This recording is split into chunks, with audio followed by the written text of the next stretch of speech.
Mornings with Brian. Moody Radio Cleveland. 103.3 at 6 to 9 a.m.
Today's encouragement was provided by Our Daily Bread Ministries. Hi, friends. I'm Allie Domerson, and I host a podcast called Snapshot Testimony. My goal is to bring you inside the unique moments when a life is transformed by the power of Christ. I remember God's presence surrounded me. That's where God's Spirit just spoke to me in such a real way. The room just filled with the thickness of Christ's love. I had never experienced anything like it before. Tune in to Snapshot Testimony anywhere you listen to podcasts or find us on YouTube for full video episodes. Serving Sandusky, Cuyahoga, and Ashtabula counties and beyond. This is Moody Radio Cleveland, WCRF Cleveland, WVMS Sandusky, WVML Millersburg, WVMN Newcastle, WVME Meadville, WVMU Ashtabula, or stream us anywhere with the Moody Radio app, other streaming services, and at moodyradio.org/Cleveland.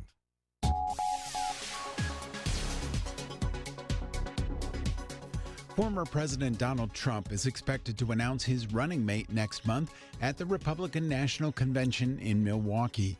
It's 6 o'clock. I'm Ron Eastwood, Moody Radio News. Trump, in interviews last week, said he'd unveil his pick during the convention that kicks off on July 15th.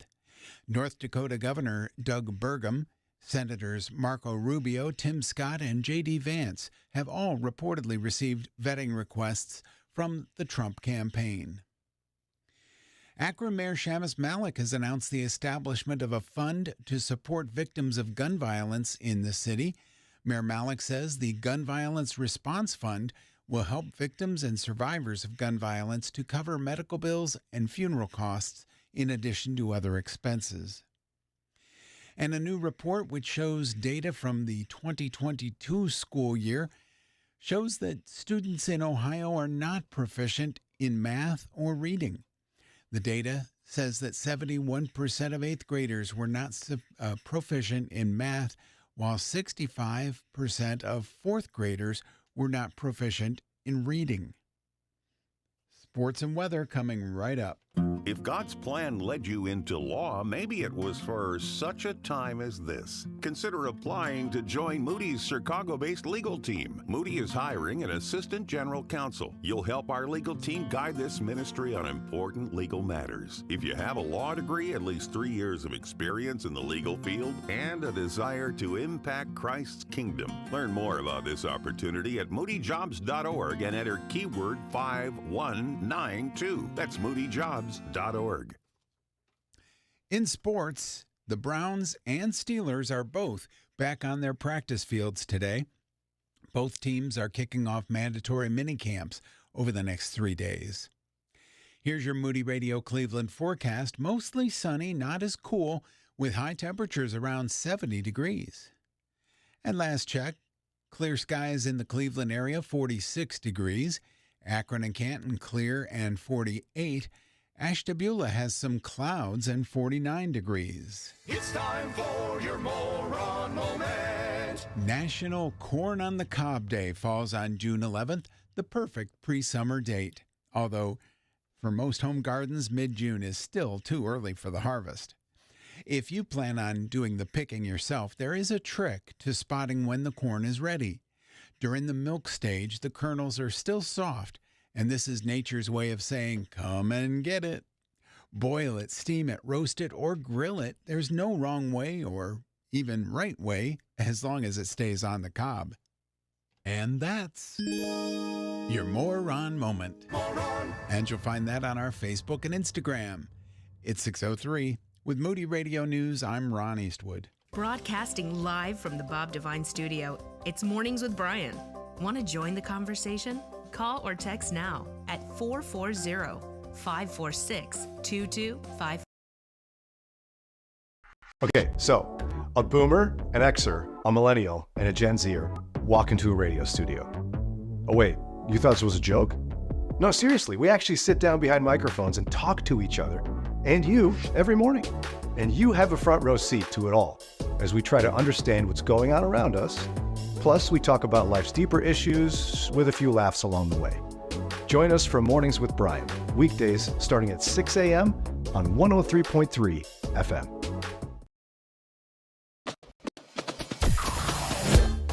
Mornings with Brian. Moody Radio Cleveland. 103.3 at 6 to 9 a.m.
There will be no going through motions on this show today.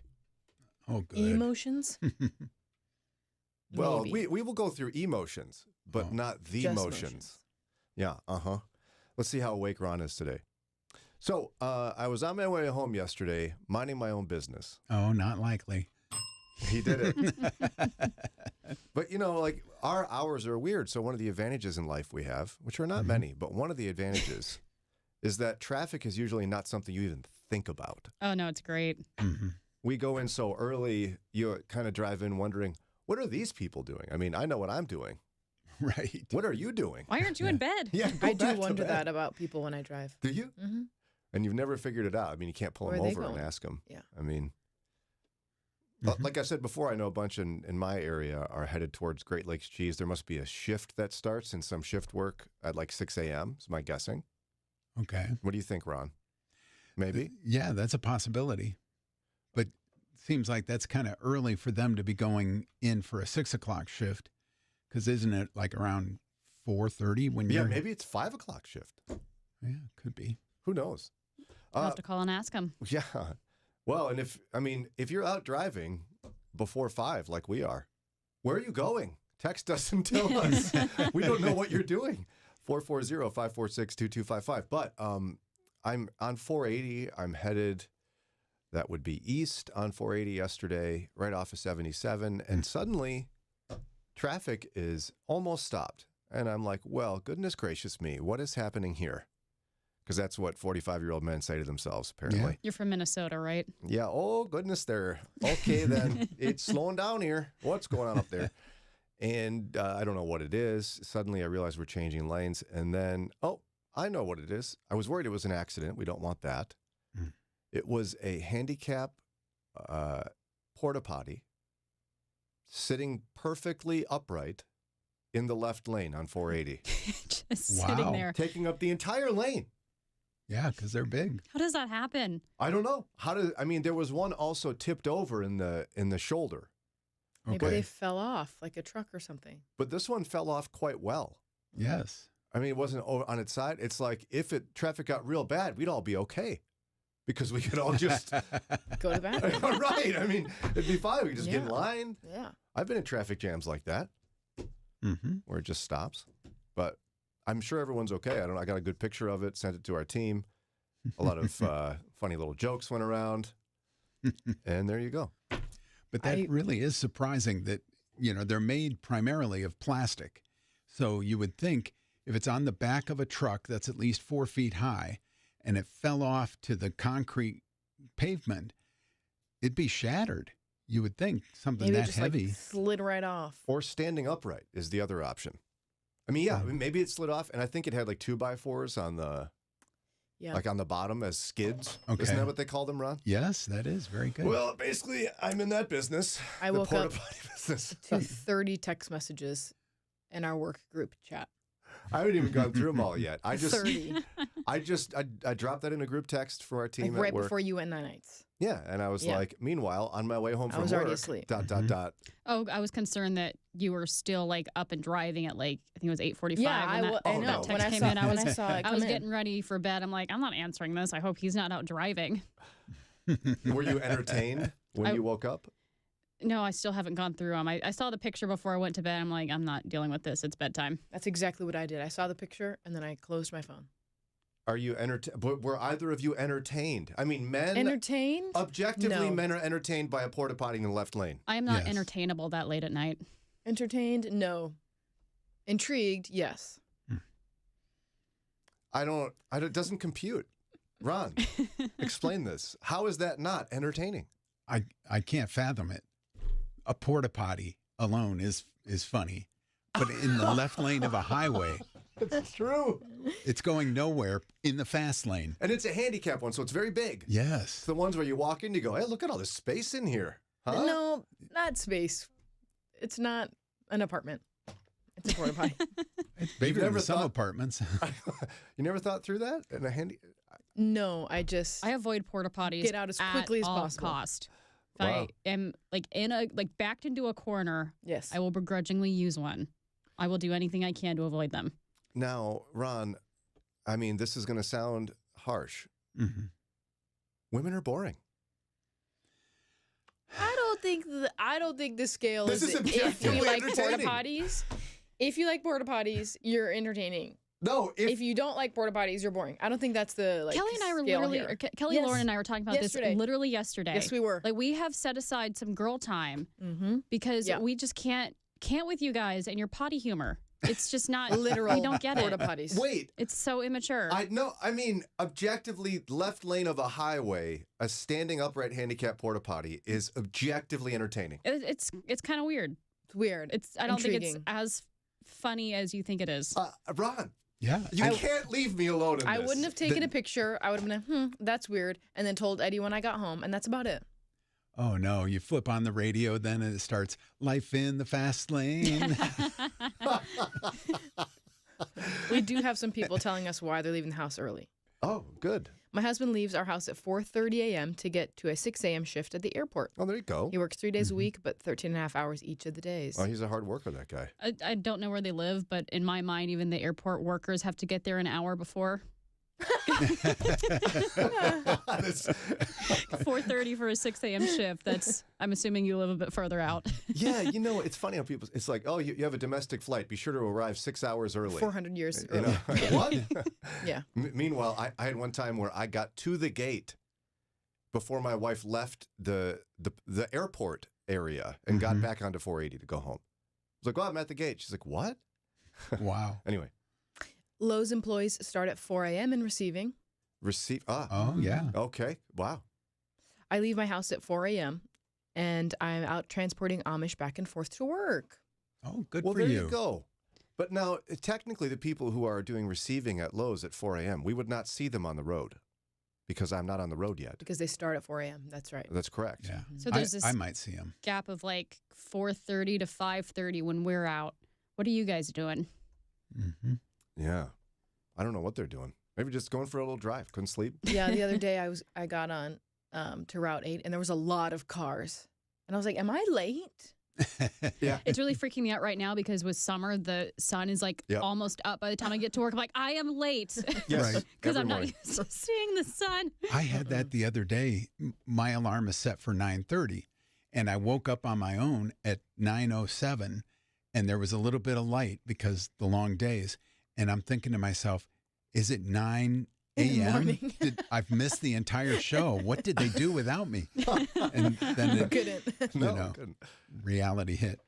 Now, just to circle back, though, for clarity's sake, zero entertainment value to a porta potty upright in the left lane. Well, Zero. I was tired, and now now that you think about it. now the mild amusement has worn off because I saw it yesterday, but I was tired. I mean, 0 to 100. Let's make it big. 0 to 100. How amused are you About by a that 3. way out? Yeah, I'm saying like 8. Ron, what are you putting it at? I'm thinking like 25.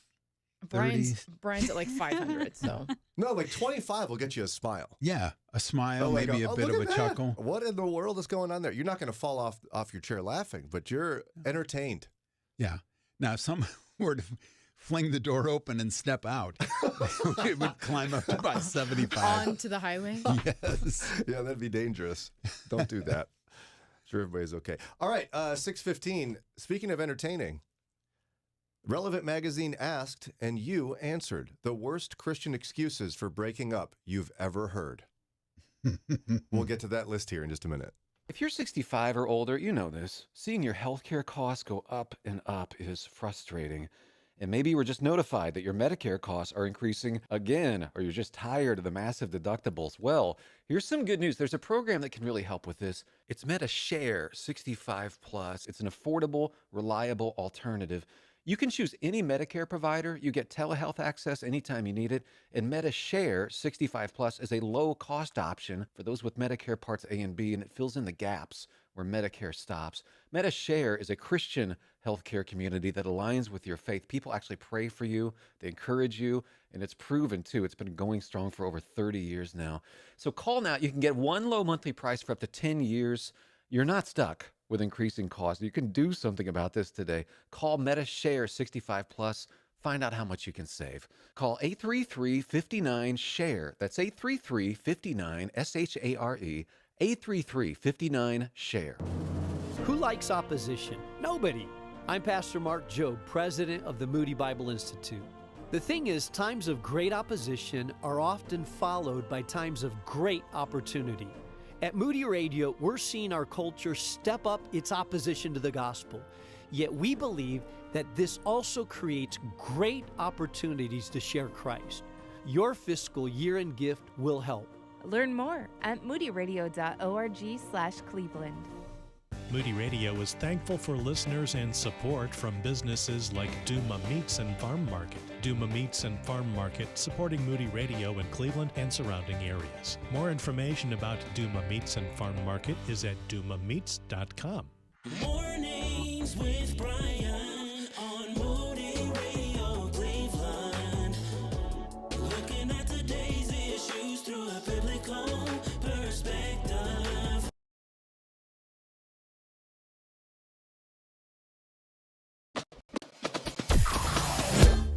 Mornings with Brian. Moody Radio Cleveland. 103.3 at 6 to 9 a.m.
This is Moody Radio Cleveland at 622. There's a mom from California whose behavior in a parking lot of a grocery store is making TikTok explode. And she went on television to defend herself for her decision, and the world is divided. We're going to throw down the debate here on the show in a couple of minutes. Okay. There was a little bit of a debatey poo in the conference room here at the station, too, among the staff. Did you like that? See, that was entertaining. Debatey poo. You liked that. You smiled. I think because it's uncomfortable to say debatey poo or nappy poo. That's why my kids get weird when I do stuff like that. Okay, now I understand. And I won't stop. But before we get there, Relevant Magazine had a good list of basically Christian breakup lines people have actually heard in their lives when they were dating, like in college or whatever. They're like, someone broke up with them with this phrase or whatever. First of all, you know, Ron and I probably have too many breakup stories to tell. We've been dumped a lot, right? I mean, I was dumped right before my senior prom. Aww. Yeah. So did you just go alone? No, back in the 90s, no one did that. You did not go alone. Oh, so you just didn't go. That's sad. Now, today, everybody's like going alone. I don't know. I mean, it's like, hey, everybody's alone. Everyone's with their friends. But back then, if you did that, it would be over for you. Why do you care? You're only about to went with the graduate and date. never see these people again. So true. Ron, would you help me out? I can't imagine it was any different in the 70s. Yeah, we might go with a few friends. It was always evened up, you know, so that when you'd have a dance, you wouldn't have, 5 people and one has to keep taking turns sitting out. But yeah, you might go as friends, but you'd go with a date. Yeah. Is that what you're saying? Or a group. You might have say not 3 us. boys, 3 girls. Not us. Not allowed. Not many people did that. It was most often a couple of some sort. So things are getting better with the young people these days. I mean, go to prom, have fun. But back then, it was not. It would be more, you would be publicly ostracized the rest of your life for going stag to prom. Who would do that? That's dramatic. Yeah, that was really dramatic. And what do you do? I mean, prom is centered around dancing. Yeah. And you go out and fast dance by yourself and kind of shuffle between people. Exactly. Huh. Okay. Wow. Dance with your friends. Who would have thought? Yeah, not me. I wouldn't have thought that. Now, ladies, did you have any favorite breakup lines when you were dumping the guys, breaking hearts across Ohio and in Illinois or I don't. Hungary or wherever you are? I was in Illinois. I can't think of any. I'm sure there are some, but I can't think of any that were like outrageous. Let's just be friends was probably just a back pocket. Yeah, move probably. there. Yeah. I did have a friend who was dumped for not being a Calvinist. Oh, wow. How old were they when this happened? Like 20. And it took them. Oh, yeah. This guy was really dragging his feet. He didn't want to sign the term girlfriend to my friend, so he strung her along for a while, for like 6 months, and then like finally put the label girlfriend on her. And then 2 weeks later, he found out she wasn't a Calvinist. And was like, no, this isn't going to work out. They weren't predestined to be together. Predestined to string her along for the better part of a year. Oh, that's good, Ron. Oh, that is so Moody Bible Institute coded. That So is- that kind of stuff was happening there? Totally. Yeah. Mm-hmm. I don't even. I mean, that's funny. that's not what God meant by equally yoked. Right. That's not what He meant. I mean, I guess I understand if you have like such different theological views, how do you kind of go about life? But it was just, it was odd, especially like it took you this is clearly a hill for you to die on. Yeah. And it took you 6 months to figure that yeah, out. seriously, you'd know. I could see like somebody, a Southern Baptist and a Roman Catholic would struggle theologically. Right. But somebody who's like more of a Calvinist in the same church, what? Like Calvinist is also a Protestant, right? Yeah. Yeah, they were both Protestants. I feel like that's something most people should be able to overcome, but that's just me. Well, here we go. They have a top 10. We'll go through a couple of them. Number 10 on the list of best options. This was by Instant Messenger, by the way. Oh, wow. Quote, the Holy Spirit told me we weren't meant to get married. What? Well, that's possible, but it's possible, but highly unlikely. Yeah, And also hurtful. Yeah, blaming God. Here's one for you. Number 9 on the list. One ex-girlfriend typed out a note, slid it to me at a coffee shop, and all it said was, that God told her we shouldn't date anymore. And that was the end of it. She refused to elaborate. Just wrote it on a note. And just left Can the we coffee talk shop. about this? No. Oh my god! But she stayed. She didn't like slide the note, get up, and walk out. Nope. She just sat there, I Stayed guess. there. Talk about anything else if you'd like, but we won't be elaborating on that. It's uncomfortable. Wow. Number 8 on the list. Somebody once told a woman, "You're too much of a temptation, like my own personal Eva." Eva? That was, yeah. That was a There's theology so student, much to by the way. unpack in there. Uh-huh. Wow. Didn't we have a follow-up Friday question? Something like that, where a Yes. guy broke up with his girlfriend because she was too hot. Yeah. That's how he phrased it. Okay. Like when in my day, Ron, that wasn't a thing that happened. The girls were too hot, or that if you found one, you'd break up with them. Yes. There you go. Next one. Let's do this one. Oh, this is probably a classic Christian college one here. I see you more as just a brother in Christ. I've heard that one. Like someone didn't. No, but like I know people that's happened to. Totally. You're like, this is close to home here. You told boys this. No, I've never said that You in my thought life. about it. You're like, I could say, well, maybe not. No. Hmm. I've never said that. I mean, there's probably truth in that, but spiritualizing a breakup like yeah, that's why don't kinda you could just say friend? Right. Why can't we just be honest? Just say this isn't working out. Yeah. Mm-hmm.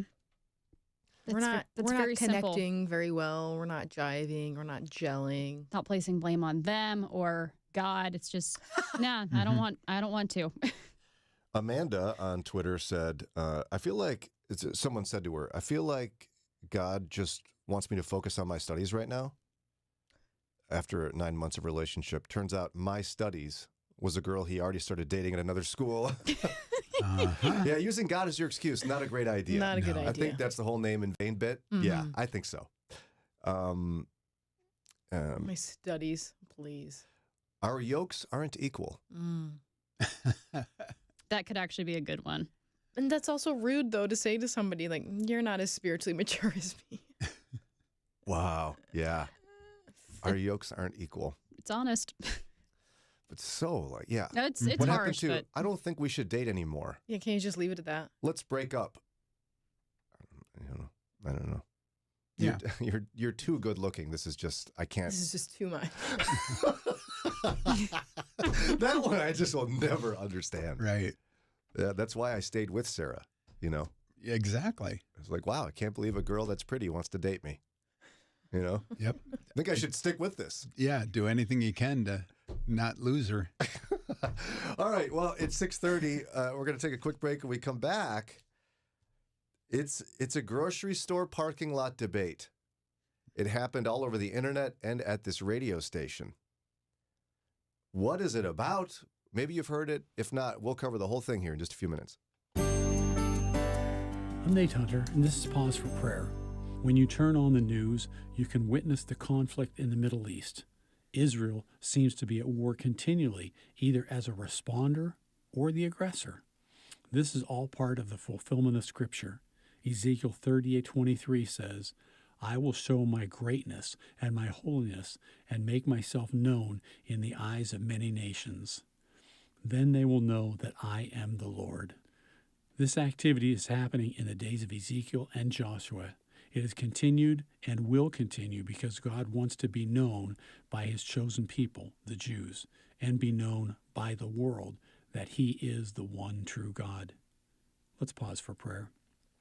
Dear Father in heaven, we could call you Jehovah, El Elohai, mighty and strong, Elohim, creator, El Shaddai, God Almighty, Adonai, or Yahweh. We could also call out the name Jesus. You are the Trinity, Father, Son, and Holy Spirit. As great as you are, mankind still wants to mess around with your chosen people.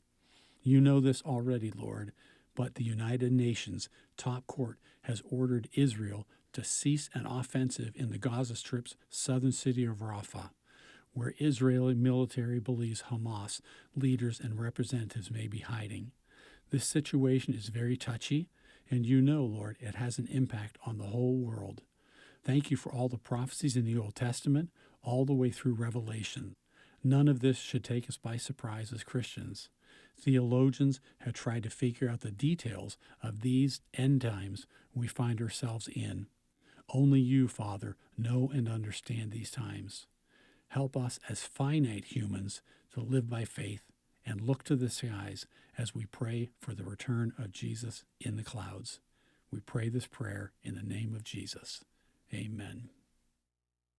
The words you are about to hear are taken from letters sent in by members of the Trinity Debt Management Program. Dear Trinity, today I'm making my final credit card payment. Before I came to you, I was in a constant state of anxiety and panic, but now there is hope for my family's financial future. Working with Trinity made me understand that I'm not alone. You really do help people. Your kindness will never be forgotten. Without Trinity support, I would not have achieved my lifelong goal of becoming debt-free. We saved a lot on interest and penalties, of course, but the reward was the gift of human kindness. Trinity has carried me through a very difficult time in my life. You're amazing. I used to feel so anxious and hopeless. Now I feel grace and peace. God bless Trinity as you continue to help others become debt-free. If credit card debt has you down, call Trinity at 1-800-659-9838. That's 1-800-659-9838. Good morning, Cleveland. Thanks for choosing us to help you start your... Now, I don't know about you, but the constant anger and division in society gives me a headache. Isn't it possible to disagree without hating each other and canceling somebody? To extend grace when somebody makes a mistake? We believe it is. It's truly possible to have crucial conversations from society and walk away encouraged. Give us a try, and you'll see. Join us for Mornings with Brian, weekdays starting at 6 a.m. on 103.3 FM.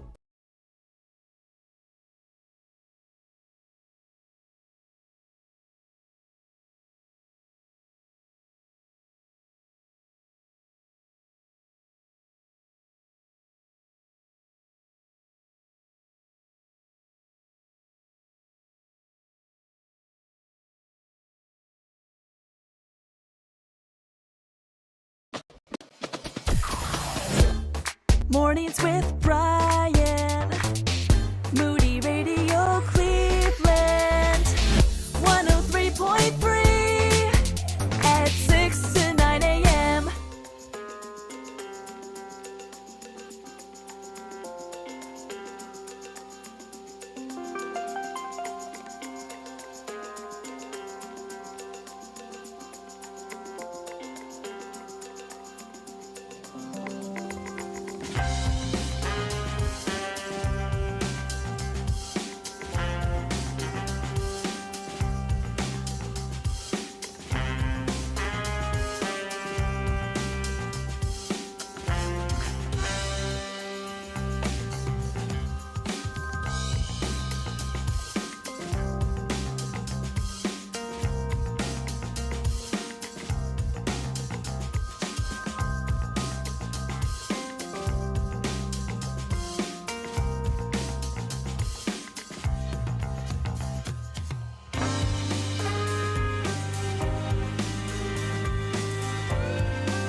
This is Moody Radio Cleveland, WCRF. Mark your calendar for June 25th. The location is Cuyahoga Valley Church.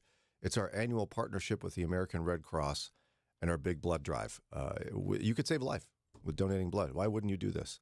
We're going to be there. We're going to be broadcasting live. You could see Lauren's facial expressions in person. You can hear Daria say no in person. Ron will do his whole thing. It'll be amazing. Why not be there? Okay. Yeah. So you want to join us? Get your appointment made today or get more information. Text the word drive to 440-546-2255. The grocery store. Depending on what day you go and where you go, it could be a wonderful or horrible experience. What if I go every day? You go every day? At least 4 times a week, because there's always something I didn't know we needed. Oh, yeah. So do you like going to the grocery store? No, it's the worst. Now, there are better experiences than others. Like just here in Northeast Ohio, each grocery store has its own experience, you know? The little personalities. Yeah, like Mark's, you just kind of go, how'd you get all these shelves in here? and could I pass anyone if they came towards me? Probably not. No. But they got the stuff, you know? It's convenient. Yeah. Aldi, it's got its own experience now, especially with the self-checkout. They have even fewer people working there. You just pray the whole time as you're self-checking. You know, maybe this will work. If it doesn't, I'll be stuck here because no one else works here but that guy over there doing the line. Walmart on a Sunday. Ugh. I just did that and it was very scary. Yeah. And why was it scary for you? What? Why is it scary for you? There's so many people. And none of them seem to be aware that other people are there. They don't acknowledge that there's people there. They're alone. Their cart's in the middle of the aisle, and they can't be bothered. Or they just are walking straight towards you, and you're standing still, and you're like, I literally can't go anywhere else. Yep. Or they're walking on the left side of the aisle. Oh, yeah. And then there's the parking lot. Like I've got my own parking lot pet peeves. I'm just going to get it all out, guys. This is just a minute before we get to the big problem on the internet. The diagonal walk across anything is the death of me. You are a person, I'm in a car. My car, even at an idle, goes faster than you. And if you walk across the street where I'm waiting at an angle, you're taking twice as long to get across. Be polite. Remember perpendicular lines? Remember those? Walk straight, and unless you are elderly or handicapped, move efficiently. How about just look before you step in front of a car? Yeah, that that's too. helpful. And then as you get your cart or yourself and you're walking towards your car, this is not still the grocery store. You are not walking down the middle of the aisle anymore. Oh, yeah, that's... What you should do is go as far to the side as you can so that cars can pass. I've had times where I literally follow people at a snail's pace down an aisle. They're walking. The worst. They're walking in the middle of a parking lot. Well, why is it like that? I don't know. I think the Lord's helping me exercise patience. Like, Brian, be patient. And I do. I do self-talking. I like to name people, so I'm kinder. And the one I've told you I use is Jimmy. So I'm like, oh, okay, Jimmy. And we're just going to wait for you. We're going to wait while you walk down the middle of the aisle. It's fine. We're all fine. Jimmy's going to just be in his own world. Is that really exercising patience, or is that being passive-aggressive, though? Well, he can't hear me. I'm letting it out without being aggressive. Okay.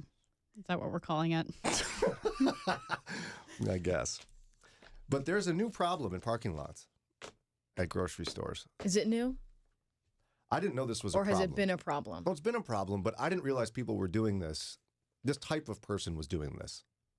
You occasionally see, Ron, you see shopping carts left, just not in the, what would you call it? The corral. The corral. Left just randomly in the parking lot, not in the corral. I see that. I should not see that. Do you wonder, like, who does this? Do you ever wonder that to yourself? Yes. Have you figured it out yet? Who is it?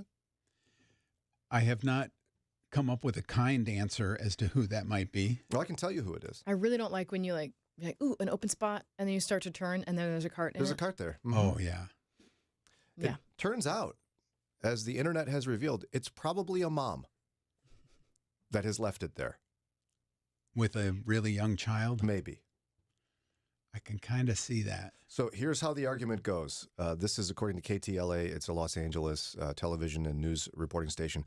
A California mom went viral for her rant about grocery store shopping carts. She was invited to make her point for viewers on KTLA 5 Weekend Morning News on Saturday, reaffirming her controversial stance that returning buggies isn't worth her time. She said this, "I'm not returning my shopping cart, and you can judge me all you want." I will.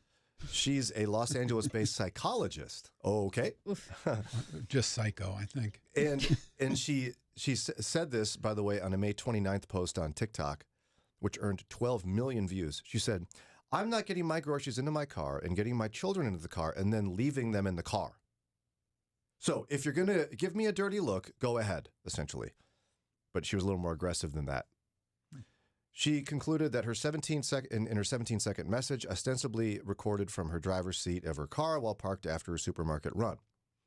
In a follow-up video published May 31st, she doubled down on her hot take. Wait, so it's too hard for her to put the cart back, but she can spend like however much time filming a TikTok while she's just sitting in her car? Correct. Okay. And she doubled, and it's a hot take. We love a good hot take, which is the quick, impassioned plea, right? How else would you define a hot take? Like something that most people don't like, but you think is fine. All right. Or the opposite. She doubled down in another post, claiming 265 children were abducted from parking lots last year, with half also being assaulted. Her data appeared to be lifted from research by the nonprofit Kids and Car Safety, referring to the number of kids who happened to be in the car during attempted vehicle thefts. Okay. So what she was trying to say is, I can't possibly return this cart because what if my kids get abducted while I'm returning the cart? And she said because 265 kids were abducted from parking lots last year, which actually 265 kids were abducted during attempted vehicle thefts, which is not necessarily in grocery store parking lots. Okay. Do you follow what I'm saying? Like total vehicle thefts, like anyone stealing a car anywhere that had a child inside, that happened 265 times. Okay.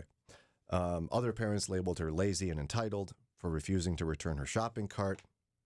Another viewer said, "Somehow all of us other moms managed to return the cart." One rebuked. Yep. And some of the most horrific stories I've ever heard, she said, she was seemingly claiming that she knows people whose children were kidnapped from the parking lot. That's statistically unlikely. And then somebody else said, "I'm a mom of a 6-year-old and a 3-year-old and a 9-month-old. I simply unload my groceries, return the cart with kids, and then unload them. Same way we got out of the car. Simple." And so the debate raged on. So what we're gonna do is take a quick break and come back and find out. We have got a young mom. We'll find out her strategy. We can revisit our own strategies, Ron.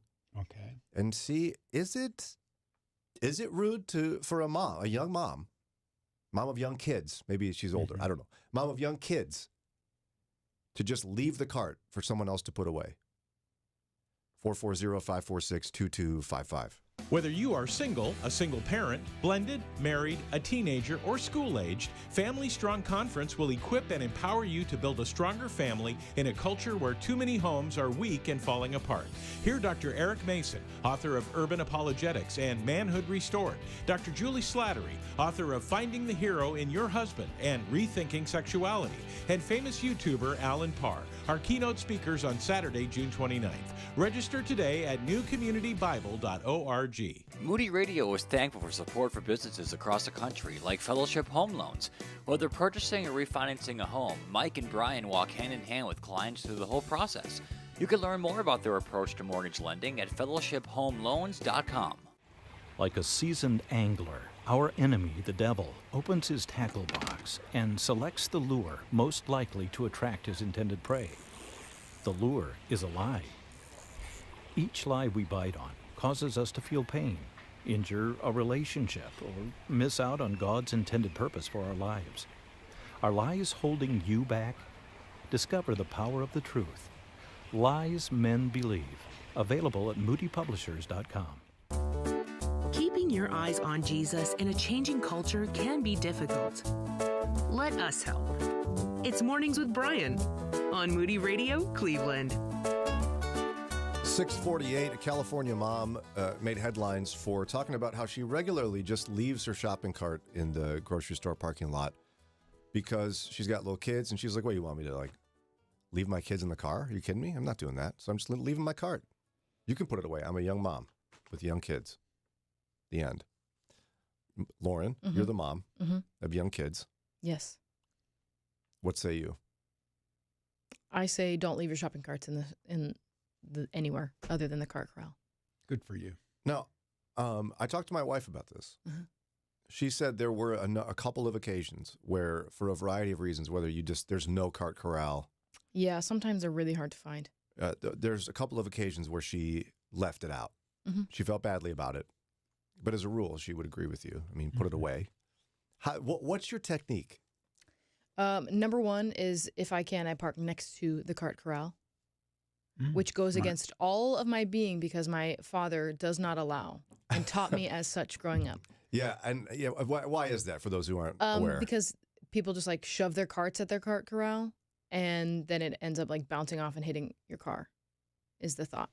But now I choose to park next to a cart corral so that I can put my kids in, close the doors, and I'm still standing next to my car, and I'm just putting the cart in and then going and getting in. If that's not an option, if there's no cart corral or there's no parking spots near them, I will take my kids with me, unload groceries, take my kids still in the cart to the corral, take my kids out, go back to the car. Yeah, and that's where we kind of had a little discussion about that yesterday, because that was a foreign concept to me. Right. Is that foreign to you, Ron? Yeah, I would think put my kids in the car, lock the car, because 99% of cars today have a remote lock, and then run your car or your cart back to the corral and hurry back to your car. So the kids are locked in the car, safe. They're not going to get out and do any, get run over or get abducted. No one's going to break in your car, try to steal it with 2 kids or however many kids in there for the 10 seconds that you're moving your cart around. Yeah, and the ladies were telling me how that is no longer conventional wisdom. Yeah. Most Why? people would say you don't leave your kids in the car. And Even walk at away. a grocery store when you are going back to the car in a matter of seconds. Yeah. And what's the thinking behind that? Number one, if it's a hot day, you know how hot it is in a car. It's hot in the car, yeah. It's hot in the car. Even when you get started and turn the car on, it takes a long time. And you're leaving them in there even for however long, and you're not able to watch them. Number two, I don't have remote start. I don't have a fancy car. So I'd have to leave my keys in there. What if someone decides to lock a door or something happens? My keys are in there. My kids are in there. Help me with the kidnapping fear, though. I feel like that in her post is totally out of control. Well, I'm not going to say that she's out of control fearing that. That's a fear that she has. Yeah, she can have that fear, but the idea that all moms in America should be, their number one concern in a parking lot should be, my child will be kidnapped from their car seat. I think it's okay for her to fear that. I don't think most fears are not rational. Right. You're afraid of sharks? Okay, it's not super rational. How often are you in the ocean? But you're afraid of sharks, and you go about your day fearing sharks, and you're landlocked in Ohio. Right. Okay. It's not rational, but it's a fear. And if it makes her feel comfortable to not put her kids in the car, that's fine. I totally agree with you in that, in terms of her, right? If it were to become kind of like conventional wisdom, that we don't leave our kids in the car for a matter of seconds when we're about to get back in it because of kidnapping. Conventional wisdom, that's weird. That's what I would say. And I have a reason for that. Okay, go ahead. She brought up the statistic 265 kids every year are abducted when someone tries to steal a car. Okay. I did math, which is shocking to everyone. Yes. There are 46.6 million kids 11 and under in America. That is a 0.0005% chance that would happen to you.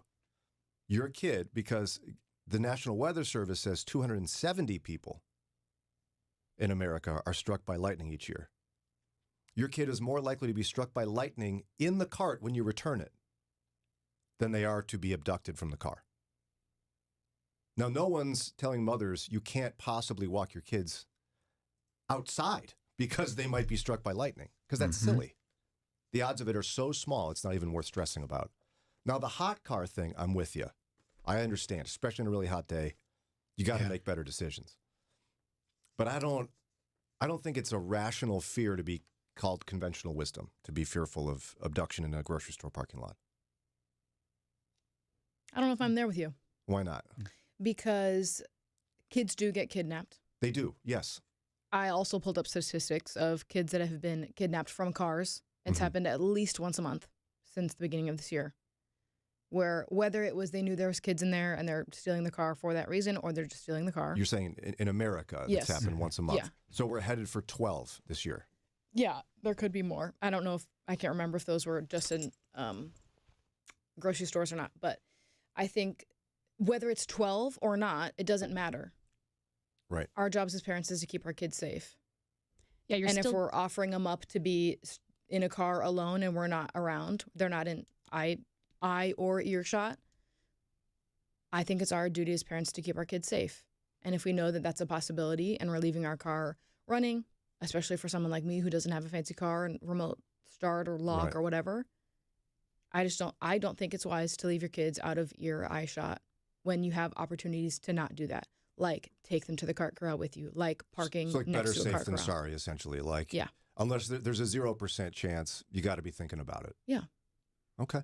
See, I would be more concerned with the kids loose out of the car, out of the cart, while you're walking back to the car, that one could get distracted, see something and pull away from your hand and run out into the lot traffic.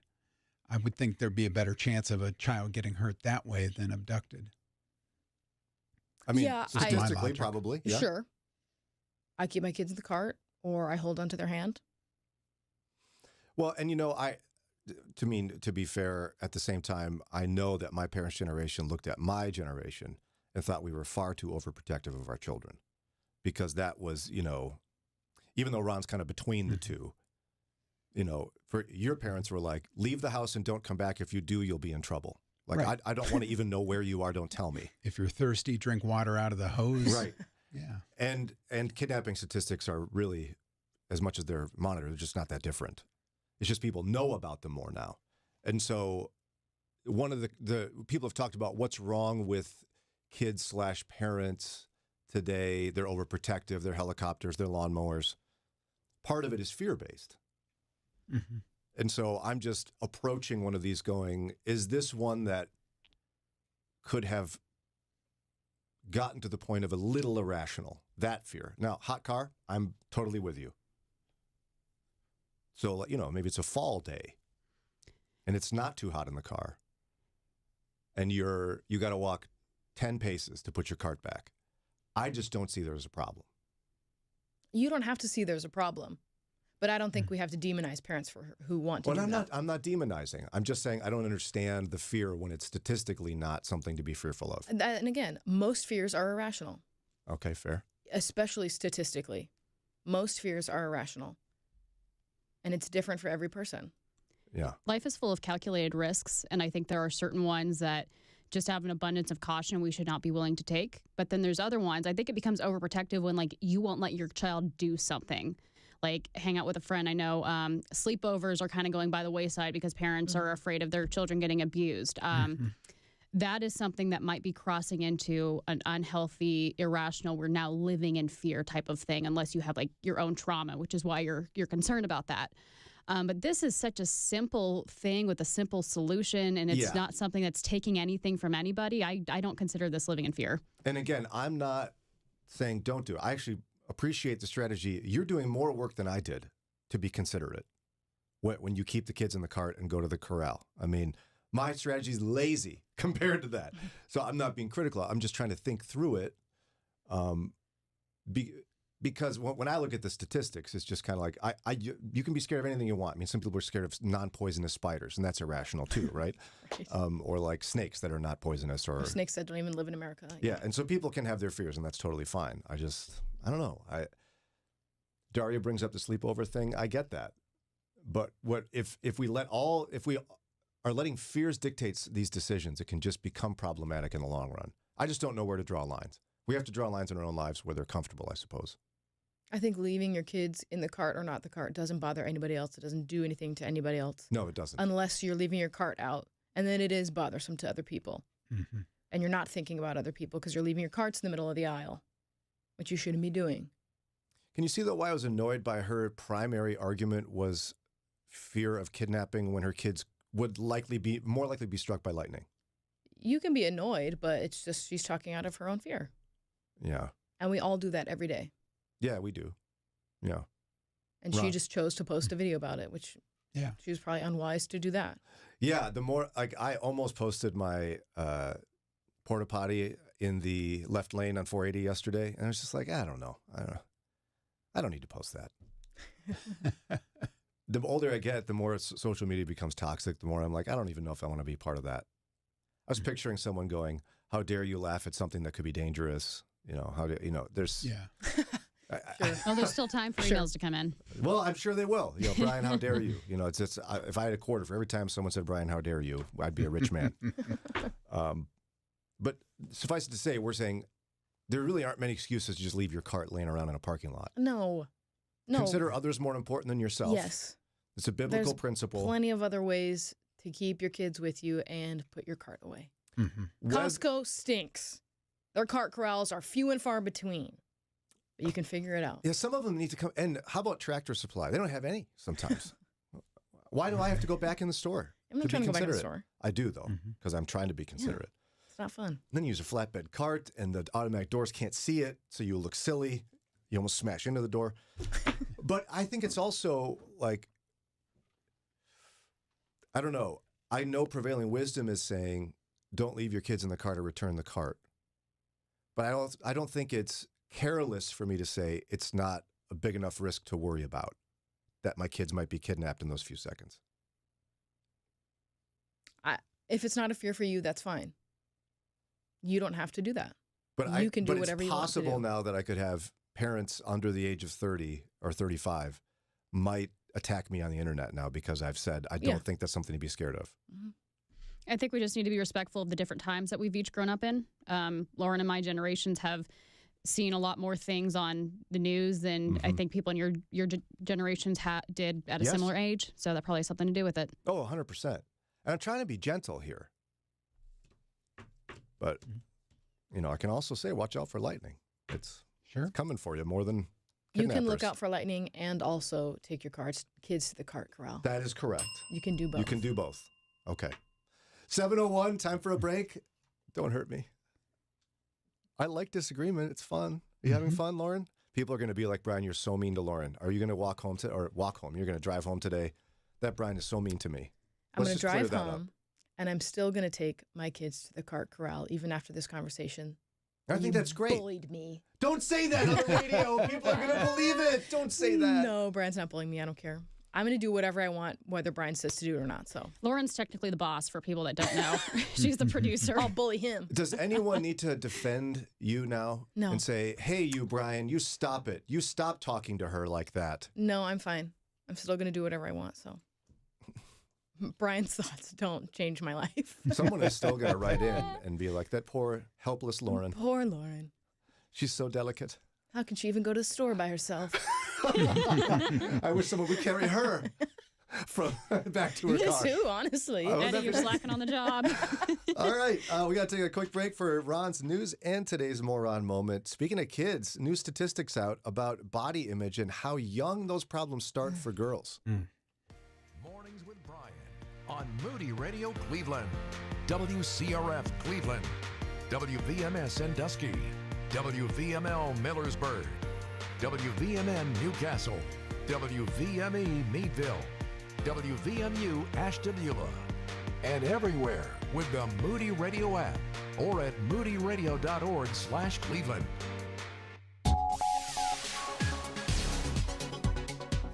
The United Nations Security Council is approving a ceasefire deal aimed at stopping the fighting between Israel and Hamas. It's 7:02. I'm Ron Eastwood, Moody Radio News. 14 members of the council voted in favor of the measure, while Russia elected to abstain. Officials say Israel has accepted the proposal that would require the release of some hostages held by Hamas in exchange for a 6-week ceasefire. Hamas has yet to respond to the offer. State officials are urging boat operators to avoid using marijuana and alcohol while out on the water. The divisions of liquor control and cannabis control are reminding people that boating under the influence is against the law and can lead to serious injuries and fatalities. And Cleveland City Hall will be closed for a second day today. Officials report that they are contending with a cyber incident, but have not been specific about what exactly it is they're dealing with. Emergency services, including 911, police, fire, and EMS, are not impacted by the closure. I'll have sports and weather in a moment. Counseling. It's what God created you to do.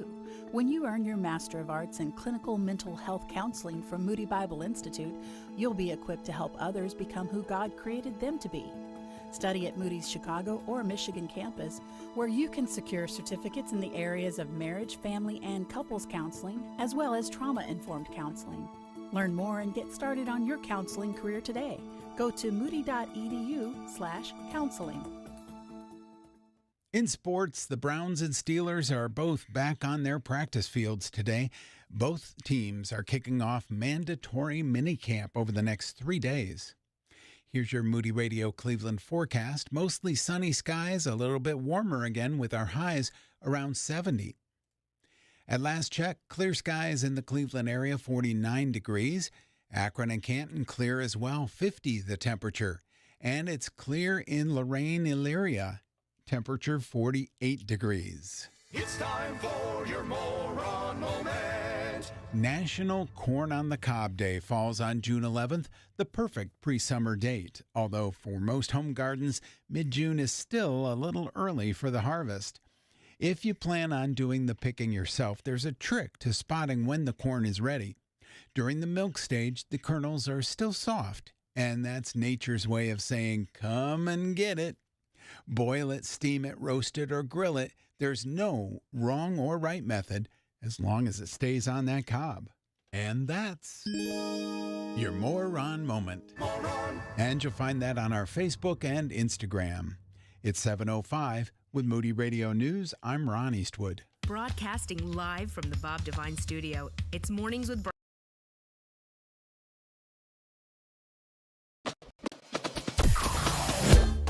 Mornings with Brian. Moody Radio Cleveland. 103.3 at 6 to 9 a.m.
This is Moody Radio Cleveland at 7:10, and it's almost the end of the year.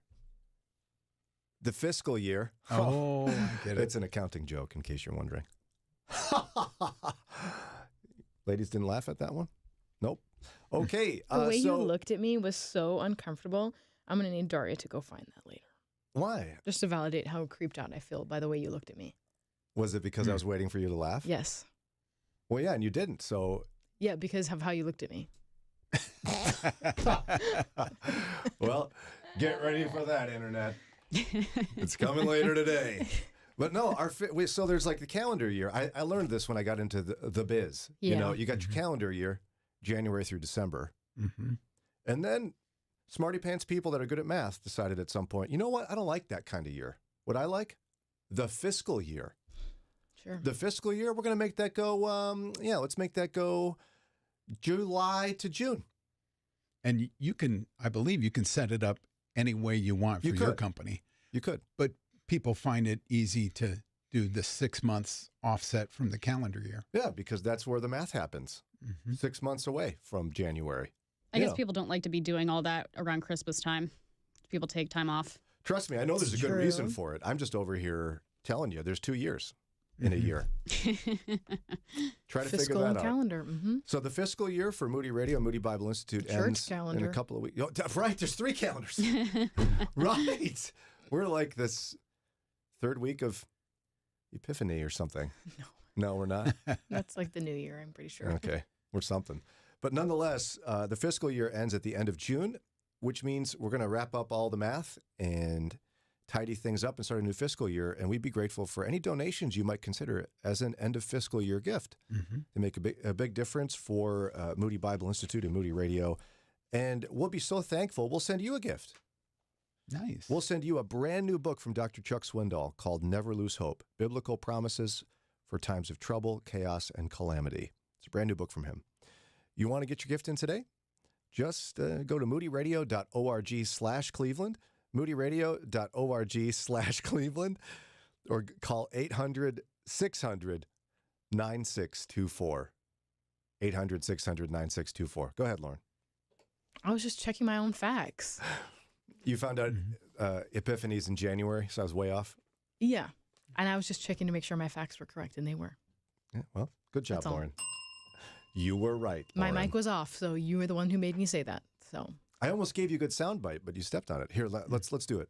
You were right, Lauren. Got it. There we go. Now you can hear that again someday.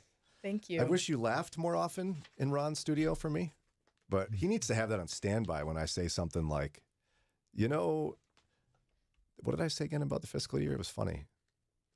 You remember? You said something about an accounting. It was so funny that you can't remember your own joke. Yeah.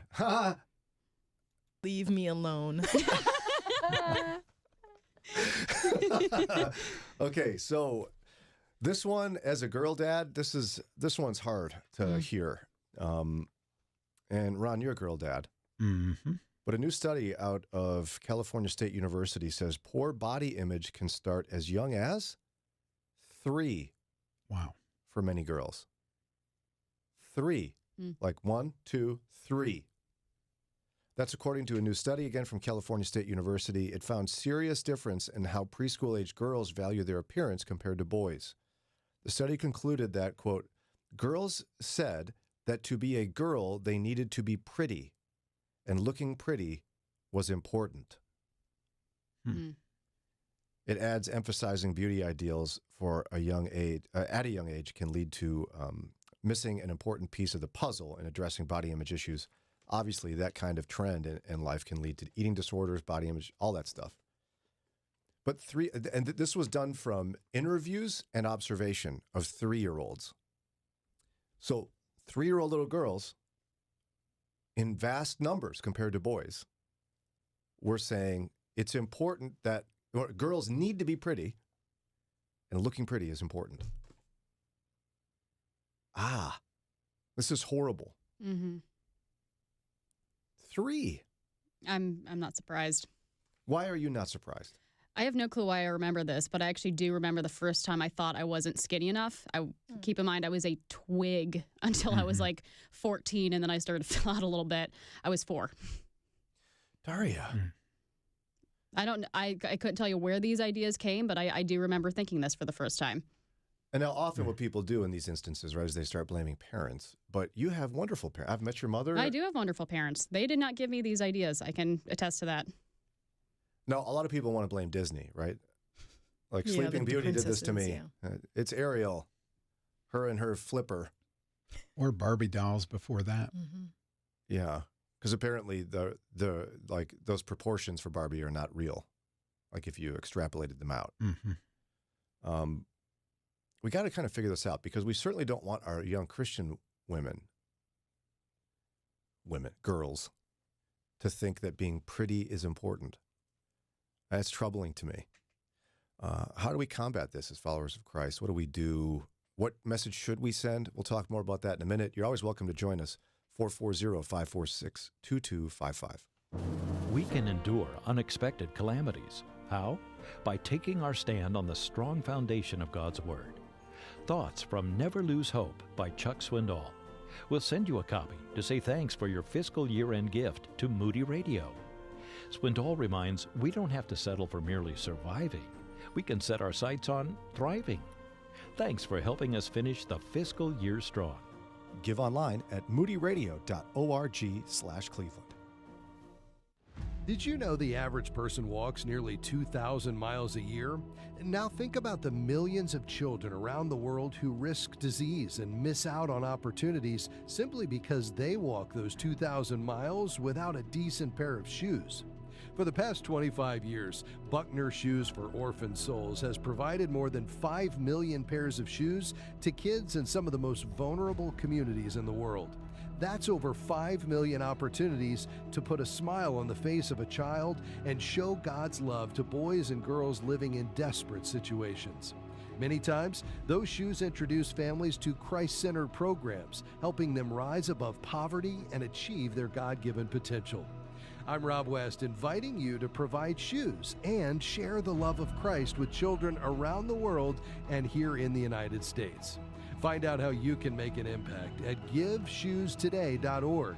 That's GiveShoesToday.org.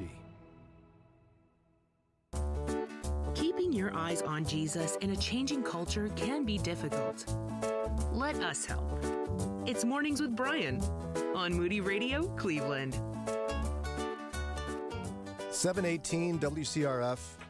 A scary piece of research out of California State University that body image issues for girls can begin as early as age 3. 3, where both from interviews and from observational research of little kids, researchers found that girls said that to be a girl, they needed to be pretty, and looking pretty was important. You're feeling like that's sad. Like, to be a girl, you need to be pretty. Yeah. Wow. What do you make of this? You're a 31-year-old woman. What do you make of that? I think it's a lot about how we all talk about ourselves, like how adults talk about themselves or talk to kids. What do you mean by that? If a mom is like, oh, I got to go put on my makeup so I can be pretty to get out, or like, I can't go out looking like this. Yeah. Or I can't go out wearing this with my hair looking like this or dirty. Or we've talked about it before, how a lot of times to a girl, to a daughter will say, oh, you're just so pretty, you're so cute. And that's how we praise little girls. And it's hard not to. And it's hard not to. It's a thing I have to be conscious because of. they're so freaking cute. You just want to squeeze them. Yeah, they're just so adorable. cute. Yeah. And they're just like soft little wispy hair and they're so cute. Their little ponytails Yes. and pigtails. And But we have to find other ways to compliment little girls too, other than just how they look or, what they're supposed to look like. I like that you say other ways too, because you're not saying stop telling them they're pretty. No, you because want to do the opposite. they need to know that too. Little girls need to hear from their dad, from their mom, that they're pretty. Yeah, if they don't hear from dad that they're pretty, they will look for unsavory characters to tell them they're pretty. But they also need to hear other things about themselves too. And this is actually, I think, a challenge in life where when I was finishing up my spiritual formation program with the Cutest Center, one of the exercises they had you do is to figure out how you were praised as a kid, to kind of figure out your God-given character qualities. Mm-hmm. You think about, were you praised for your behavior or for your character? And I venture to guess 100% of the people in this class were praised for their behavior, not their character. And do you follow me on this? So it's like, oh, you picked up so nice. Not, that was brave. You're courageous. You're wise. really good at puzzles. Yeah. Yeah, it's a behavior type thing. And so what happens is you end up with adults who have no idea what value they have other than their behavior and or for young girls, their looks. And so an exercise they have had us do is you go home with a list of character qualities and have someone you know and trust help you figure out what they are. Because most adults, if you stop and think, like, what are my God-given character qualities? You probably can't answer that very quickly. So how do you do this with a 3-year-old girl? Like, because at this point, you're so cute. Little boys here, you're so cute at 3. Mm-hmm. Not as much. You don't think so? Trey is the probably cutest. And he's almost 4. Yeah. You tell him he's cute? Yeah, I tell him he's cute. He is. Because he is, obviously. You're not a liar. You're not going to lie to him about his He looks cuteness. just like his dad. He's so cute. Oh, Eddie. What if he's listening? He's not. He is not. He's right in the thick of getting ready for daycare. I do think boys are told they're cute, but I don't think you don't like get a boy's hair ready to go out to the grocery store or to church. For little girls, it's like, oh my God, do your hair so you look cute for church. So what else do you say? Let's just pick that one. You're getting your kid ready for church, your little girl. Which of these shirts makes you feel happy? Well, but what about the hair? We got to comb your hair because you can't go looking like a rat's nest at a... Yeah, but you should be saying those things to boys too. Well, right. I mean, I comb my boy's hair before church every once in a while. Yeah, I think that's just how you, like, it's how you're saying it. You're not putting your daughter's hair in little pigtails so that she will look cute. Well, it's so her hair doesn't get too messy at church. Well, actually, I mean, Well, partially to make her look cute We because are, it's though. cute. Pigtails are so cute. I know. But it's how you talk to them, I think. It's how you're framing what you're doing and why you're doing it. So what would you say? Like, what would you say to a little girl when you're getting ready for church? I'd say, we need to brush your hair because that's how we take care of our bodies. Oh, So I brush like our that. hair. That's good. That's how we take care How of our do you bodies. want your hair? I want pigtails. Okay, great. Let's do pigtails. This way your hair won't get messed up. Oh, that's good. That's how we take care of our bodies. Oh, that's good. Look at you. Really in the thick of it. So You've read some parenting books, haven't you? Yeah. Is that where you got that? It's not books, I'll tell you that, but it's probably TikTok? Yeah, Instagram parents, or my sister is a child therapist, so I go to her for a lot of questions. Yeah, and I've talked to Sarah about this. I'm convinced a lot of it actually, and you referenced this, a lot of the issue with 3-year-old girls is going to come from observing their mother. Totally. Because I think a lot of moms will say that, we have to take care of our bodies, and then she'll stand up, look in the mirror, and go, look at me, I'm so fat. Yep, absolutely. Or, oh, I'm such a mess, I can't go out like They're listening this. to you. They're hearing you. In fact, I think that's more important. And I don't think my wife would mind me saying this. There's been a few times where I've had to carefully say to her, be careful talking like that when your girls can hear you. And Ron and I have talked about this before. It's almost as if things husbands say aren't believed. Right. You're lying. You have to say that. You're my husband. Oh, you're so beautiful. Yeah. Yeah. And when we're not lying, we truly feel that you are beautiful. But women are predisposed not to accept compliments. Some women, they just brush them off and be like, no, not really. It's because we've been, whether directly or indirectly, we've been fed different things for the course of our lives. So it's really, really hard to hear something that's opposite of that. So how can a mom or young woman who's has nieces and nephews, neighbors, whatever it is, how can she change the narrative about herself to prevent little girls from feeling this way? That's the hard work. I think we have an advantage as Christians because we can talk about our God-given bodies and how they are perfectly created in His image. But how do you catch yourself, though? Right? I mean, I've looked in the mirror and many times, especially in the Counseling. morning, like, whoa, you're a hot mess. Because it's like... I am.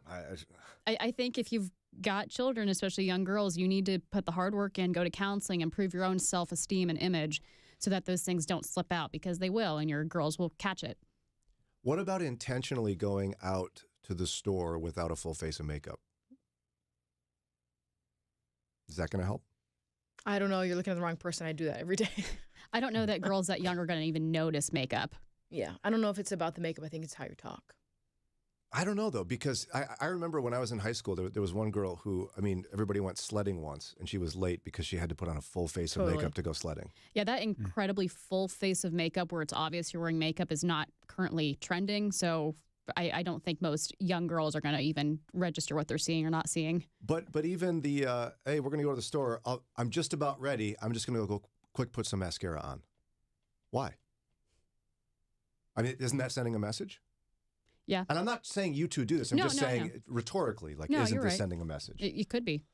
So it's like, couldn't you almost empower little girls to not worry about it by being sweatpants girl? Like you were, Lauren, at Moody, where it's like, you know what? You're wearing your sweatpants and a frumpy sweatshirt and haven't put your makeup on. And we're going to go out like this because it doesn't matter. Yeah, because if you're willing to be like that at home, why aren't you willing to look like that out in public? Yeah. To places that you don't need to be a little bit more presentable. But I think to be aware of what your relatives are giving your kids for their birthdays, because young girls are given like play makeup and these really like cute, like there's nothing wrong with cute dresses, but when that's all they get, it sends a message to them. What about, we get messages in movies, right? Like a lot of people say, don't watch princess movies then. Yeah, that's not where these are coming from. You don't think so? I don't think so. I've always thought that kids can differentiate cartoons from real people, even though, people are convinced it's not true. Trey's never asked if I'm Thomas the Train. He's never asked if I'm a train. Mm-hmm. You sure? Positive. Yeah, I don't remember ever thinking I should look like my favorite Disney princess because they're cartoons, the proportions are odd, and you know that. You can figure that out. Yeah, it's a challenge. We certainly don't want our Christian girls to feel this way. We want them to see as valued in God's image. It's a thing, and yeah, the hard work starts with ourselves, how we talk about ourselves. Yeah, I worry about my girls still, even though they're 16 and 18. I worry about them. Yeah, I don't. Oh, you know what I was going to tell you too was I've heard this in a lot of Christian circles. Women being told, you got to get all gussied up when your husband comes home from work if you're a stay-at-home mom. You got to make sure you're looking pretty when he gets home. You ever heard that narrative? No. No? No. Oh, wow. Ron, I'm not crazy, am I? No, that used to be the thing. Well, he's out at work and in the office, all the women are done up fancy, wearing a nice outfit. And you see, you got to not look frumpy when he comes home or it'll be such a dichotomy. He'll naturally stray. Well, that's his own problem, not mine. You got to put a little effort in so you're not looking all kinds of spit up all over you or something. Change your shirt, maybe. That's a no from Lauren. If I'm spit up on once, why am I going to get another shirt dirty? Have you heard this, Daria? I have heard it, but I don't think anybody in current generations subscribes to it. A lot of people listening have heard that theory before. Or we hope, and I'm asking, we hope not, because that's very antiquated and sexist. Well, but the reason I bring it up is because perhaps that's part of the messaging for little girls is you need to get pretty, quote unquote, on a regular basis for people. I mean, if you haven't taken a shower in 2 weeks, your husband might appreciate it, so you don't stink. Yeah, so you don't stink. But for yourself, you wouldn't want to stink too. Yeah, exactly. I mean, and for your own well-being, you'd want to, for the health of your body, you want to comb your hair. Mm-hmm. Okay, we've covered that. All right, it's just about 7:30. Perhaps on Friday we'll bring this back up, but it's a thing, and we have to be conscious of it. I've had to be front of mind conscious about this.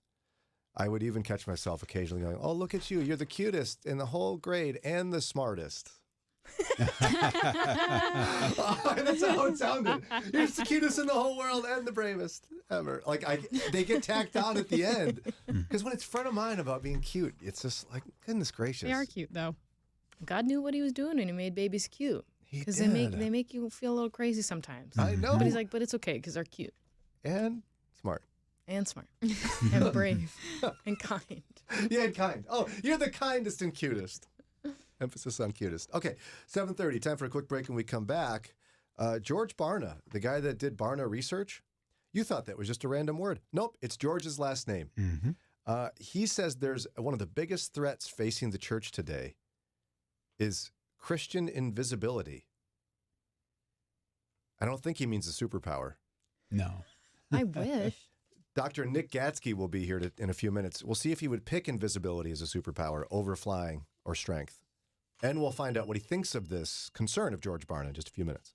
Dr. Tony Evans says growing old and growing up are two different things, especially when it comes to our spiritual maturity. He'll tell us more about that today as we spend 2 minutes with Tony. The word complete means mature. It means grown up. The word means to have reached a mature stage in your Christian experience. God didn't save you and me to stay babies.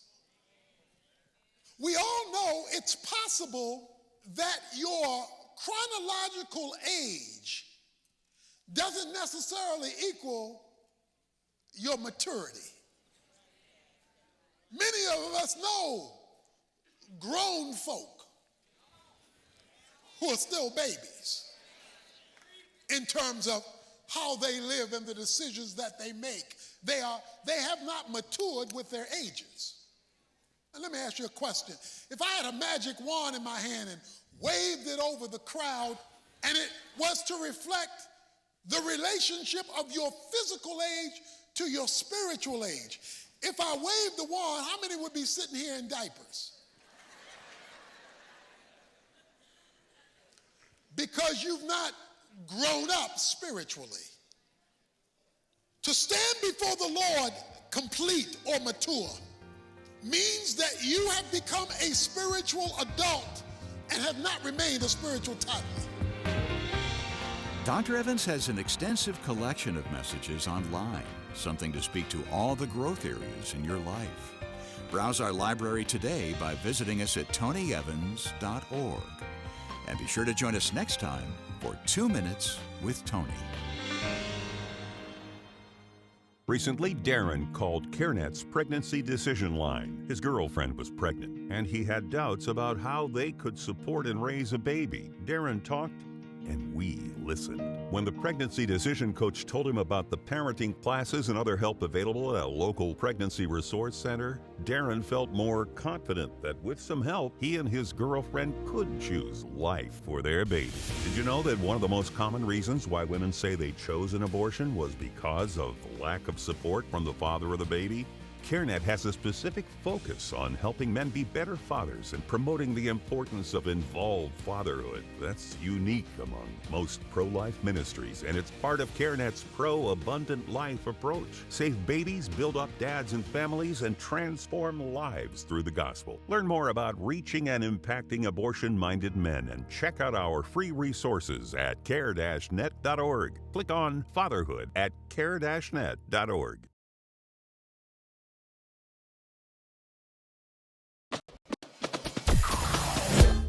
Mornings with Brian. Moody Radio Cleveland. 103.3 at 6 to 9 a.m.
7:37 on Mornings with Brian here on WCRF. Our next guest is host of A Better Word, heard weekdays right here at 10 p.m. on WCRF and Sundays at 12:30. He's senior pastor of Old North Church in Canfield. Dr. Nick Gatzke, welcome back, brother. Hey, Brian, great to be with you all. Now, I wasn't sure exactly at first what we were going to be talking about because of this invisibility thing. I thought it might be your pick on superpowers. Is that your pick for superpower, invisibility? No, not even close. I would definitely go with flying. Why? Either flying or like regeneration, like Wolverine. Oh. That's pretty cool. Yeah, that is pretty cool. Yeah, I'd pick flying for sure. Then I could be even lazier. I could just fly places. Maybe super strength, but I don't know. That would get old. Yeah, but invisibility, I don't know. You could do a lot of cool things. You could do a lot of cool things with invisibility, but, there's something about being seen and being known that's like inherently human. And so I kind of like being human. As do I, sir. Now, a different type of invisibility is apparently a threat to the church. Tell us about this Barna research. Yeah, so George Barna, as many of you know, is a longtime Christian researcher who seeks to identify trends in the American church with the goal of filling gaps of analysis to help us understand ourselves. Mm-hmm. And whenever I see an article that talks about trends or talks about the church as it's all the same blanket thing, I'm always a little bit cautious because I can't tell you how many times I've been on the receiving end of listening to somebody talk about, well, the church does this or the church needs to get better at that. And I'm thinking to myself, well, that's not my church that you're describing. Right. So I don't know what you are describing, but it may or may not be helpful. So I always think about like trends and analysis in terms of, all right, there's always a little bit of critique built in, but the goal is not to make just blanket generalizations and tear something down and blame somebody else. The goal, of course, is to say, okay, how can I get better as a Christian into contributing something positive in my local church and in more broadly in America. And Barna was asked a question about what he thinks the biggest threat to the American church is today. And his answer I thought was pretty interesting. It was invisibility. It was Christian invisibility. Yeah. Isn't that wild? And taking a quick step back with research, what I've noticed in terms of when we talk about various statistics on the show, there's a common theme that pops up, and it's this.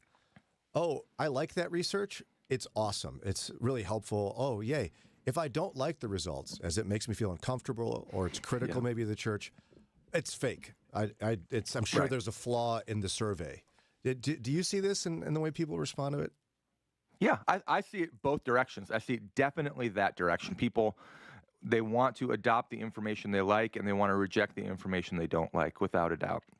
And then I also see, one particular person that maybe has had some hurt in their relationships with the church, or have not had a good pastor or a good experience growing up in a local church, and therefore all churches must be as bad as their church. Correct. Yeah, and that's not healthy.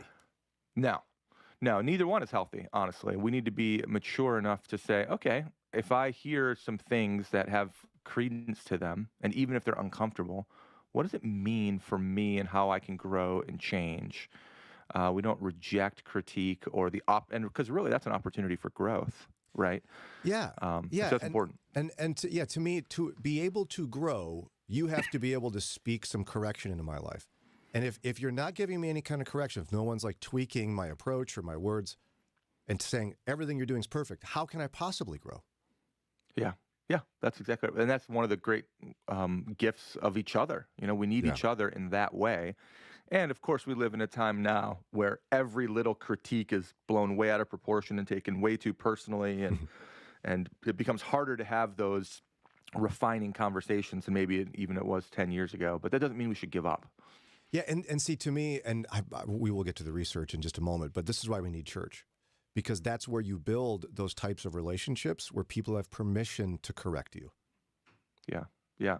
And on top of that, The Word of God has a wonderful way of correcting us regularly, right? I mean, so it's like, I don't know how many times I'm preparing a sermon or listening to somebody else preach, and I'm just like, oh, like that, okay, that one hurt a little bit, but it's the right type of correction and conviction and refining that the Lord does in us. And even though it can be painful, it is a sign of his incredible grace to us that he's not going to just leave us where we are. He's going to help us to grow and become more faithful. So now with that in mind, George Barna says the biggest threat to the American church is church invisibility. Okay, so even though it might sting a bit, what does he mean by that? Yeah, so Christian invisibility, not church invisibility, but Christian invisibility. Yeah, it's okay. And so he describes that as a decrease in biblical worldview and a decrease in concern for spiritual formation. And so practically what that means, when we think about a church being visible or we think about a church having influence in society, we very often will say, well, that happens through some sort of activism or some sort of, large initiative engagement or some sort of political endeavor where the church stands up for this particular right of people or something like that. And that's how you become a visible church. He's saying, no. The way Christians become visible in the culture is by engaging in life through the lens of a Christian or a biblical worldview. And it informs the way they're living and the way they interact with other people who aren't Christians. And so invisibility, on the inverse, is when there are plenty of Christians, but they don't actually function through a biblical worldview. And therefore, all the circles that they're in, the work circle, the social circle, the neighborhood, all that kind of stuff, don't view them as any different than themselves or the rest of the world.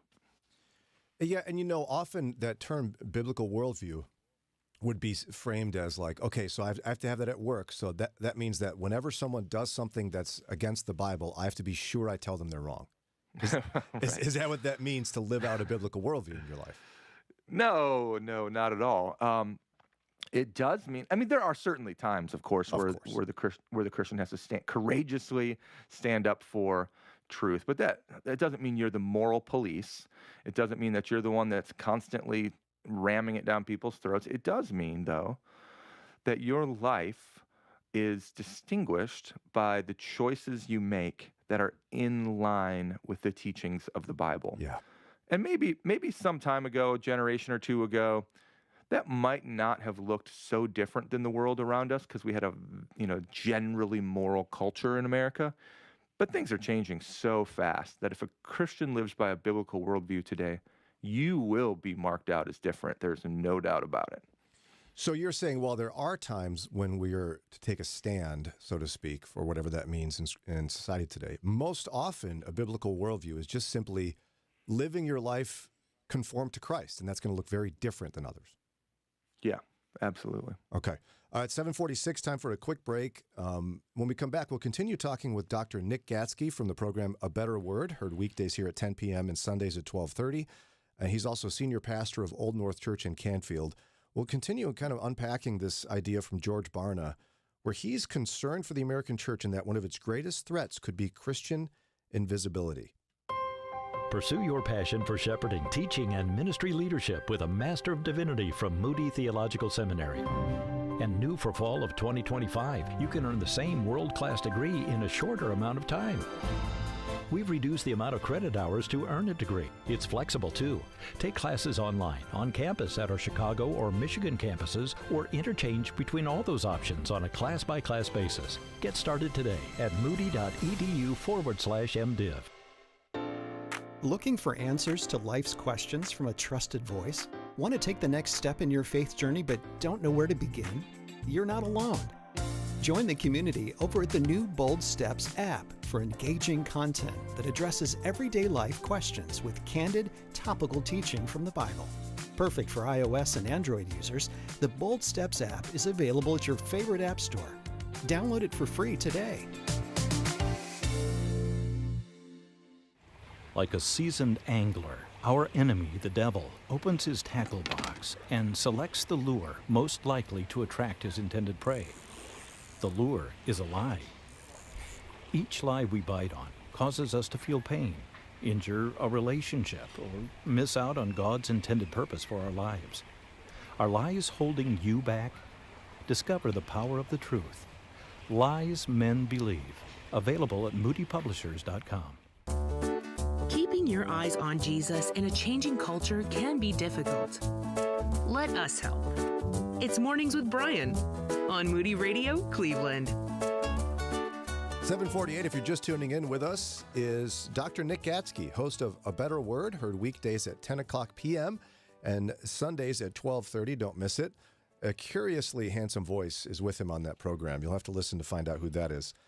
Also, Curiously. Yeah, I mean, you might even stop in your tracks. It's Who Ron. is that? No, it's not Ron. It's not Ron. That's wrong. Although he is curiously handsome voice, but anyway. Also, he's pastor of Old North Church in Canfield, Ohio. Not to be mistaken for Old Church. All right. Stop. It's just because I said Ron. I was going to let that one pass, Yeah, Lauren. you were. But last time he was on, you called it Old Church. It's not Old Church. It is an old church, he said, so.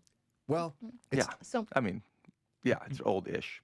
Yeah, I mean, depending how you look at it, it's neither old nor north, but Oh, so well, whatever. looks like the problem's not me. That's true. But we're talking about research from George Barna. Essentially, what he's saying is he thinks the greatest threat to the American church today is Christian invisibility. So why do you think this problem is being seen, Christian invisibility, like people not living out their lives with a Christian worldview? Yeah, Barna would say, and I think he's right, there are a number of patterns by way of our culture and our adoption of certain practices and ideas that essentially lead to a result, and it's not a result that we want. So that when you see symptoms, there's usually a problem behind that. And he lists at least 6 in the article, and some of them I had to think about them for a while, and I'm like, some of them are very obvious, and others are like, oh, okay, like that's interesting. Like, for example, the first one I think is one that made me pause and say, is this true or not? But I think it is. He would say one of the major reasons that we see this Christian invisibility, this people not living out a Christian worldview, is that people have become more selfish than they used to. Huh. Yeah. Yeah. I mean, at first blush, you kind of go, wait a minute, what?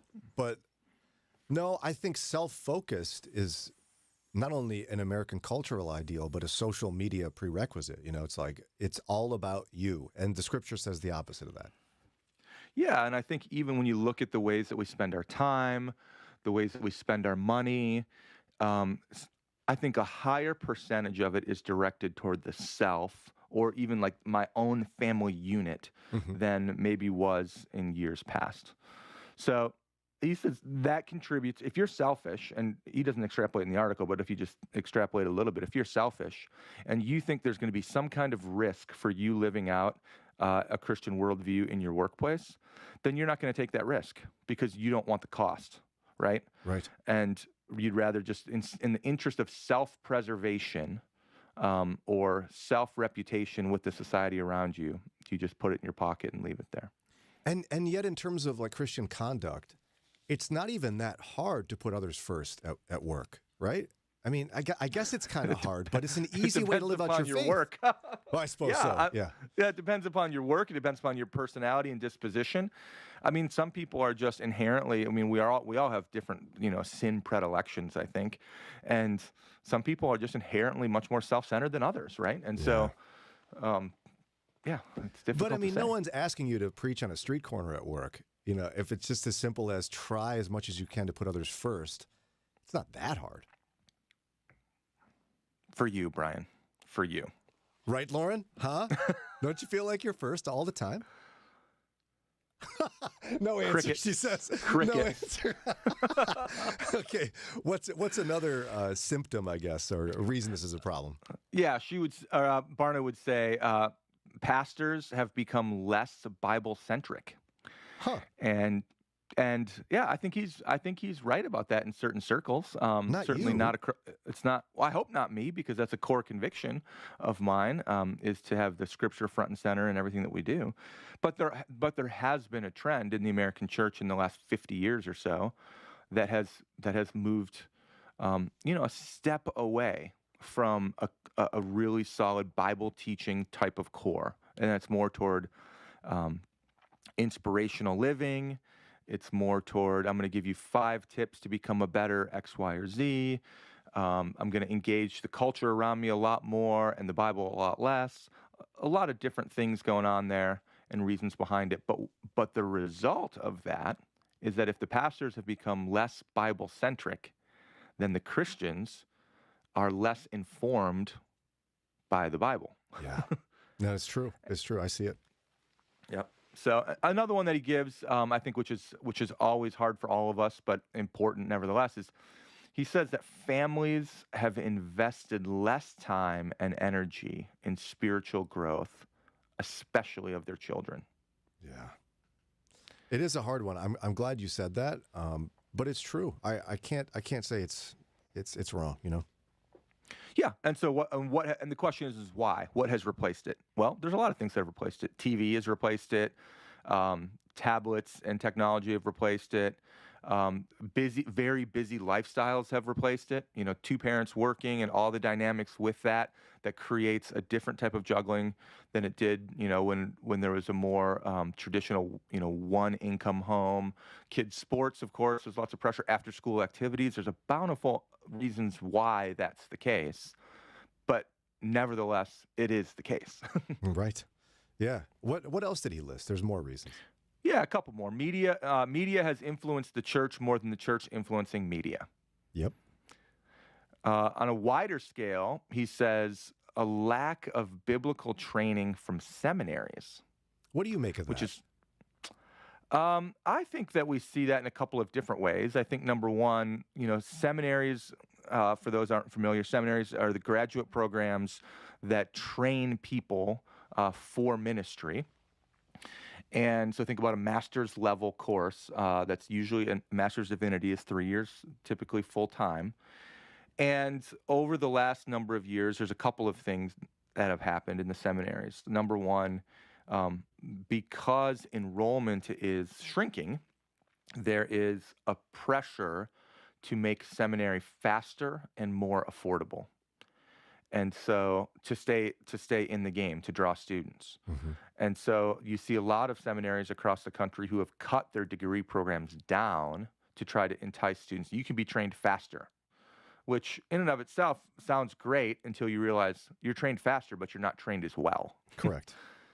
And then I think another massive dynamic in church culture in America is the move away from seminary training as a whole. There's a lot of pastors that never go to seminary. And of course, it's not a biblical command that you have to go to seminary to be qualified as a pastor. You don't see that in 1 Timothy chapter 3 or Titus chapter 1 and these other places where there's qualifications for pastors and elders. But it is a very, very helpful tool to continue to grow in your depth and understanding and skill of how to handle the Bible and minister it. And when that wanes, you can imagine the churches will look differently. Yeah. Yeah, and then, one of the ones I saw in there that was pretty interesting too is measuring church success by the wrong metrics. Yeah, right. And that's, I think in one sense that's always been a problem in a lot of cultures, but maybe even more uniquely, here in the last 50, 75 years or so. And so the wrong metrics to measure a church success by are things like attendance, the size of your building, fundraising campaigns. Hey, did we meet the fundraising goal or did we exceed the budget this year or something like that? Those are all external signs of success, but they're not why the church exists. Right.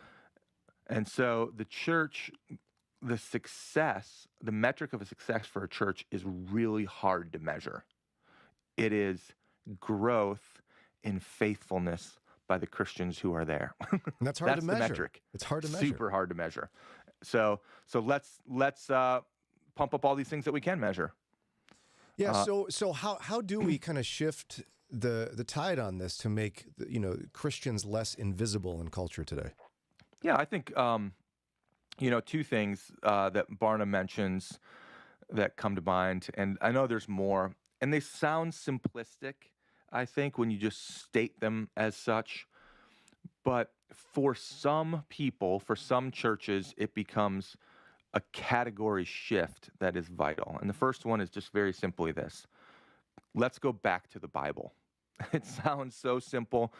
We say, well, aren't all churches Bible churches? The answer very clearly is no. Not all churches are Bible teaching and preaching churches. Right. Let's go back to the Bible. Let's return to core biblical principles. Let's use the Bible for spiritual training of people, and do it in not just a light way, but in a robust way.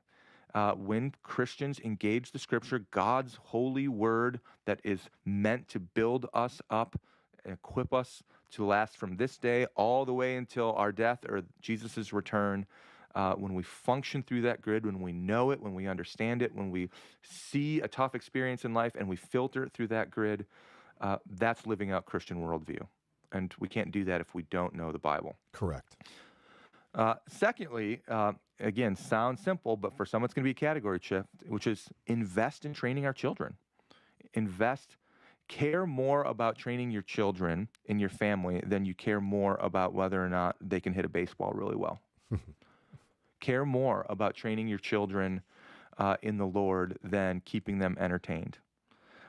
For churches, don't use children's ministry as like the carrot to get people in the door. Oh, look, we're going to take care of your kids. No, actually invest in training the children.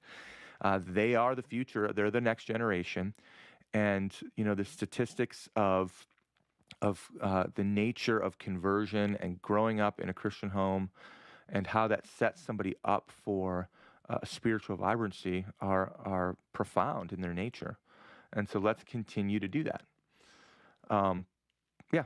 Well, and I liked how George Barna framed Christian invisibility, which is a decrease in biblical worldview and concern for spiritual formation. So it's not just knowing the scriptures and teaching them well. It's showing people how to have their life transformed by Christ, right? I mean, it's that two layers.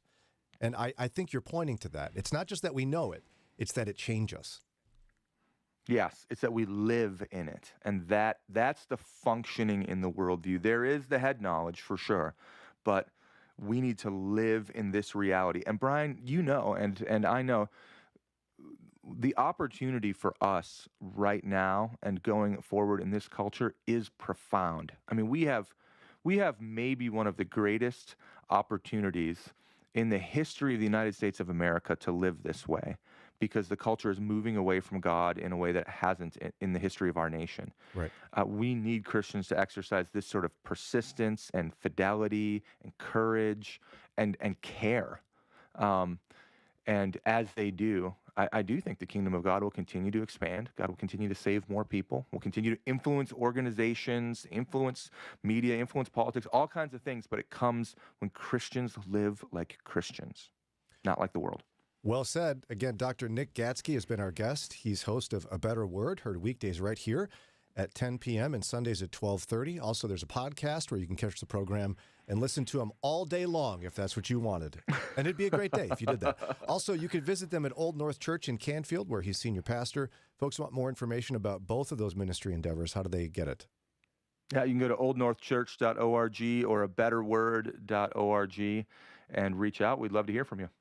Thanks again, Doc. Always love our time with you. Hey, great to be with y'all. All right, it's 8:01. It's time for Ron's News. And coming up in just a couple of minutes, it was a New York Times article that caught my eye. It was a promise to graduates with no promise. Yeah, like, wait, okay.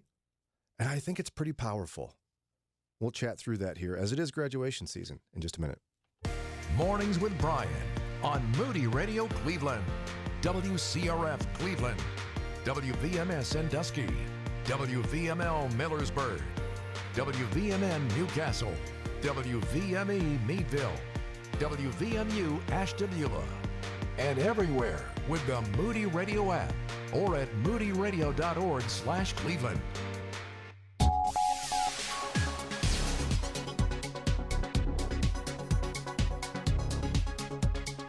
NASA's astronauts at the International Space Station will stay up there for at least another week. It's 8:02. I'm Ron Eastwood, Moody Radio News. Butch Wilmore and Sonny Williams launched from the Cape Canaveral Space Force Station on board Boeing's Starliner aircraft last Wednesday. This marked the capsule's first crewed mission. NASA and Boeing gave an update yesterday saying the astronauts will return to Earth no later than Tuesday, June 18th, in order to allow engineers to keep an eye on 3 small helium leaks. Cleveland Heights native Travis Kelce is the winner of the Home Run Derby at the David Njoku Celebrity Softball Game. The event, which was held Saturday afternoon at Classic Auto Group in Park in Eastlake, was followed by a celebrity softball game, all of which raised money for local charities which focus on local youth. And Boardman police are investigating a bomb threat at a local McDonald's. On Sunday morning, a man called the restaurant on Route 224 and said that there was a bomb in the parking lot. He also told the employee that they were lucky he didn't shoot them all up. I'll be right back with sports and weather. You can listen to nonstop Christian music anytime, anywhere, through your phone or mobile device. Signal processing. Imagine some of your favorite Christian songs being streamed for you 24 hours a day, 7 days a week. Just go to where you get your apps and download the free Moody Radio app. Open up the app, select the Praise and Worship channel, and start listening to your favorite Christian music right here, right now. It's the Praise and Worship channel from Moody Radio. In sports, the Browns and Steelers are back on their respective practice fields today. Both sides will kick off mandatory minicamp over the next 3 days. Here's your Moody Radio Cleveland forecast. Mostly sunny, a little bit warmer with highs around 70 today. At last check, we had clear skies in Cleveland where it's up to 52 degrees. Akron and Canton, clear and 54. Youngstown, reporting some clouds and 50 degrees. It's time for your moron moment. National Corn on the Cob Day falls on June 11th, the perfect pre-summer date. Although for most home gardens, mid-June is still too early for the harvest. Remember, you want to be knee-high by the 4th of July.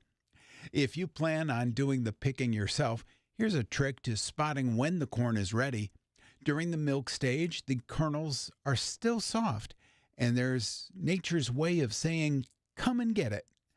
Whether you boil it, steam it, roast it, or grill it, there's no wrong or right method as long as it stays on that cob.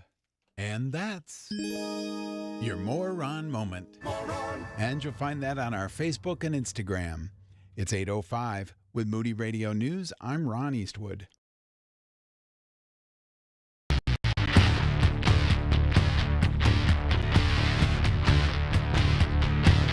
This is why you have to protect your marriage, because people can be that bold. He's kept the principles the same without changing to what today's economy looks like. When you actually help someone, you see the difference that you've made in their life. What's going on online is at least a small indication of the heart of the culture.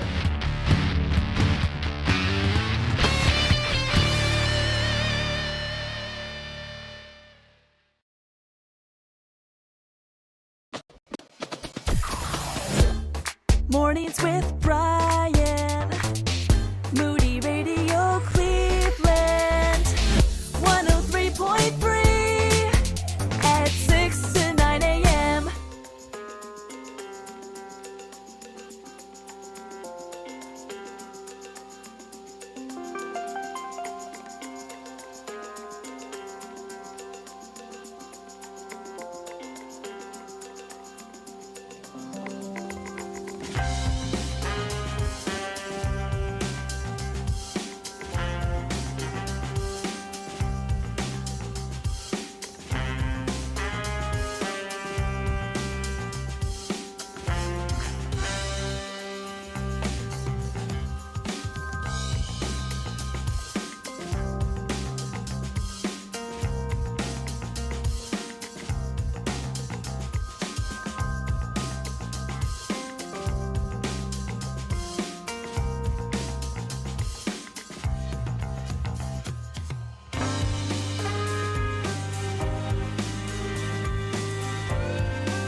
The familiar voice of Chris Tomlin here on Moody Radio Cleveland. This is Mornings with Brian. It's 8:10, and I discovered something yesterday, Ron.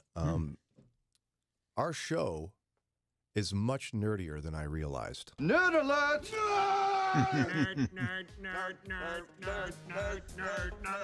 That is actually the most annoying thing I've heard in my life. Funny you would speak up. Ron, I discovered we don't have, among the four of us, just one valedictorian. We have two. Oh, my. Okay, mine does not count. Yes, it does. It does. I am from the everyone gets a trophy generation. So if your GPA was 4.0 or higher, you automatically got valedictorian. There were like 30 of us. What was your GPA? Oh, wow. 4.0. And so that makes you the? Valedictorian. No. Nerd alert! At least co-valedictorian. Co by 30. I'm just still shocked that you think you just realized this yesterday. Why do you do this to me? I sometimes forget things. I didn't know this. So, yeah, you forgot that we talked about this a couple months ago. But also... I was probably gone. No, you were there. You just are now realizing you and Daria are nerds? Yeah, I sometimes have a self-awareness problem. I never thought of Daria as a nerd. Well, you and Daria are the same person, but different. Back up on that. What? You're the same, but different. We do have the same Myers-Briggs type. We found that out. Oh, right. Between the four of us, there are two personality types in this room. That's nerdy as well, by the way. But I bring this up because I also was valedictorian, and it was one of the more unpleasant experiences of my life. Why? I know it sounds weird, right? Yeah, you'd think it'd be like so fun. No, I don't know why I went for straight A's. I don't know why I did that. I got straight A's my first semester of my sophomore year because in high school where I was is 10th, 12th grade. Okay. Okay. So I was like, oh, I got straight A's. Look at that. You know, because I remember everybody telling me when you get to high school, it counts. Yeah.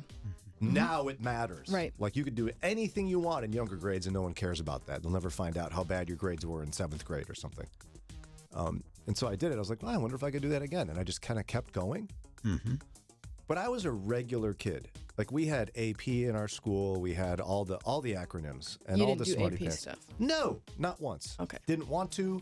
Not interested. Oh, so a legit 4-point. And well, and we also, this was no fault of my own. Our school also did not have what's called weighted grades.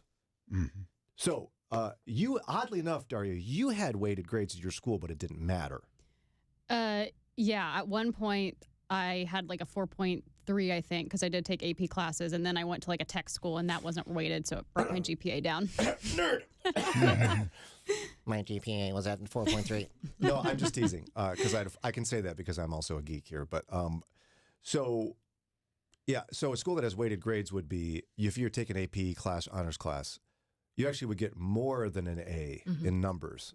So you could have somebody with like a 4.8 or like a 5 something probably, right? If you took a full roster of AP classes, it would, in theory, be possible to get a 5.0. So whoever had the highest GPA, whether it was like 4.3 or 5, that person in a school with weighted grades would be the valedictorian. In my school, no weighted grades. The best you could do is a 4.0.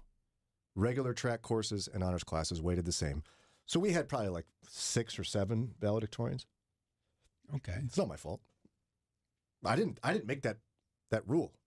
Okay. And in their defense, them being the smarty pants kids that took all the honors classes, I was in a band in high school and we were pretty cool.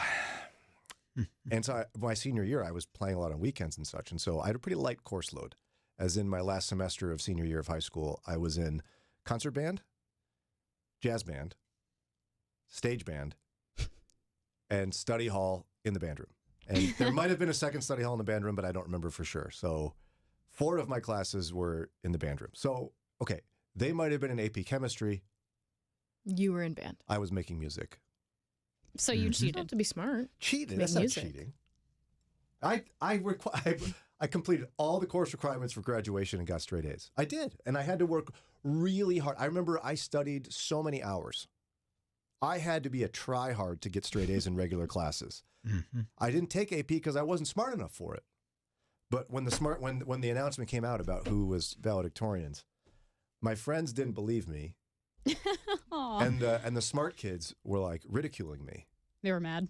Oh, they were so insulted that someone of my level of intelligence would be associated with their brilliance.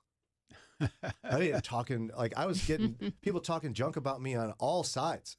So I remember vividly when names were announced during graduation, they asked us to stand. And I remember I hung my head. I put my head down. Aww. Because I felt so bad. That's sad. Now, I was trying to challenge myself. I wasn't saying, how can I scam my way into being valedictorian? I really was, it was self-challenge, and I was doing some things in life, but very bandy towards the end. And it seems like that's the goal, right? For high school kids, what they start to be told, and college kids, you got to be the best academically. That's how you make it in life. That's the recipe. If you're a valedictorian, if you're Daria, you're going to be basically the next Warren Buffett because you were valedictorian. I mean, that's the message kids are told, right? Figure out what you're going to do the best you can, be the best you can be, get straight A's, and life's going to work. But they also want you to pad your resume. So join every club. Right. Whether you attend the meetings or not, you can say you were a member. And be a National Honor Society, even if that means nothing other than showing up at a ceremony and then doing nothing else. But be in that. But the New York Times had a thought-provoking commentary. It's called A Promise to Grads with No Promise. It's a speech, so to speak, to kids who are not valedictorians and tryhards like Daria and I. And I think it's pretty thought-provoking. We're going to talk about it together here in just a moment. The words you are about to hear are taken from letters sent in by members of the Trinity Debt Management Program. Dear Trinity, today I'm making my final credit card payment. Before I came to you, I was in a constant state of anxiety and panic, but now there is hope for my family's financial future. Working with Trinity made me understand that I'm not alone. You really do help people. Your kindness will never be forgotten. Without Trinity's support, I would not have achieved my lifelong goal of becoming debt-free. We saved a lot on interest and penalties, of course, but the reward was the gift of human kindness. Trinity has carried me through a very difficult time in my life. You're amazing. I used to feel so anxious and hopeless. Now I feel grace and peace. God bless Trinity as you continue to help others become debt-free. If credit card debt has you down, call Trinity at 1-800-659-9838. That's 1-800-659-9838. How do you respond to trials and troubles? In his book, Never Lose Hope, Chuck Swindoll says we can emerge from the rubble with a strong resolve to recover and rebuild. We'll send you a copy of Never Lose Hope when you give a gift of any amount to help Moody finish our fiscal year strong. Never Lose Hope. Can we send you a copy? Your financial support helps us share the truth of God's Word with others. Give today at moodyradio.org/Cleveland. Thanks. Keeping your eyes on Jesus in a changing culture can be difficult. Let us help. It's Mornings with Brian on Moody Radio, Cleveland. 8:18, Mornings with Brian, a.k.a. two tryhards and two cool people. I think I'm cooler than you. Well, that's true. That's true. One really tryhard, a kind of tryhard, and then Lauren and Ron. What are Lauren? Are they chopped liver? They're pretty cool. Well, you didn't get straight A's, did you? I didn't get straight A's, no. I mean, you're cool. I'm saying I'm a tryhard. Parents are not going to like me for this conversation, but I wouldn't say I regret being valedictorian, but I think I would have been better off not getting straight A's. Why do you say that? We'll get to it in just a moment. Oh, okay. According to the New York Times, here's an article from a woman named Megan Stack. It's a promise to grads with no promise. She said, it's high school graduation season, time to cheer the teenage achievers, especially the overachievers, and send them off to campus adventures and incipient adulthood. This year, though, I want to talk about the other graduates, the one without honor society stoles or academic medals or college plans, the ones who still don't know what they could or should do, who taste a tinny dread when the band strikes up pomp and circumstance. I'm talking about the students who flailed academically, never discovered any particular talent, drifted unnoticed in the halls. The kids who got into trouble and now think of trouble as their natural habitat. The poor kids, the dwellers in volatile homes, the abusers of substances, the college rejects, and even the high school dropouts. If I could give all those kids a graduation gift, it would be this plain but important truth. Everything can still be fine. Yep. Not easy, necessarily, but fine. This is almost certainly true, no matter what seemingly hopeless mess they've made of their affairs or bleak vision they've developed of their own abilities and future. Virtually every American 18-year-old has more options and more time than they've been led to believe. Mm-hmm. This is clear to me now, having lived long enough to watch old friends rebound from seemingly ruined lives to happy, stable, and prosperous adulthoods. And, on the other end, noticing that some of my most promising classmates fizzled out upon contact with the world beyond our own little town. There are plenty of kids, of course, who turn out more or less the same you'd expect. But the whole process strikes me as infinitely less predictable than suggested by the mechanical churn and sort of the K-12 assembly line. Young people should be told and should believe that their destiny is not shaped in high school. Their personalities are still coming together in the tissues of the brain. Time is on their side. And say what you want about Americans, we like underdogs. Cheer come from behind wins and are generous with second chances. Mm-hmm. I like that. Why? Because the vast majority of high school graduates would fall into that camp. You know, the honors are like the top 10%, and, you know, there may be another 10% who exceeded in music or athletics or some other field, and maybe they weren't academically as gifted, but they still had their measures of success, and they're being fawned over at graduation. But the other ones who just kind of, you know, they're there. I went to school, you know, I obviously did well enough that I got my diploma, but I don't really know what I want to do. I don't know what I'm good at. Maybe I'm not good at anything. When they've got those kind of thoughts, it's good to be reminded, you know, it's okay. You've got plenty of opportunities, a lot of time ahead of you. Try something. If you don't like it, try something else. Yeah, Forbes had an article called "Sorry, Overachievers, C's are all you need in business." And then it goes on to say, you've probably heard before that C's get degrees and A students work for C students. And Forbes is like, it's true. I've never heard that. Yeah, A students work for C students. And they go through all the reasons why in this piece, but it's C students have honed in passion. They're not afraid to take risks. They don't sweat the small stuff. They really want it. They go through, like, the character qualities of those individuals are much more aligned to success than the person that is anxiety-ridden, trying to get straight A's and working too hard. All right. I mean, look at your own high school classes. I was amused to see on Facebook the other day, there was a particular group of high school girls that were the popular girls. They're still hanging out in our hometown. Huh. Good for them.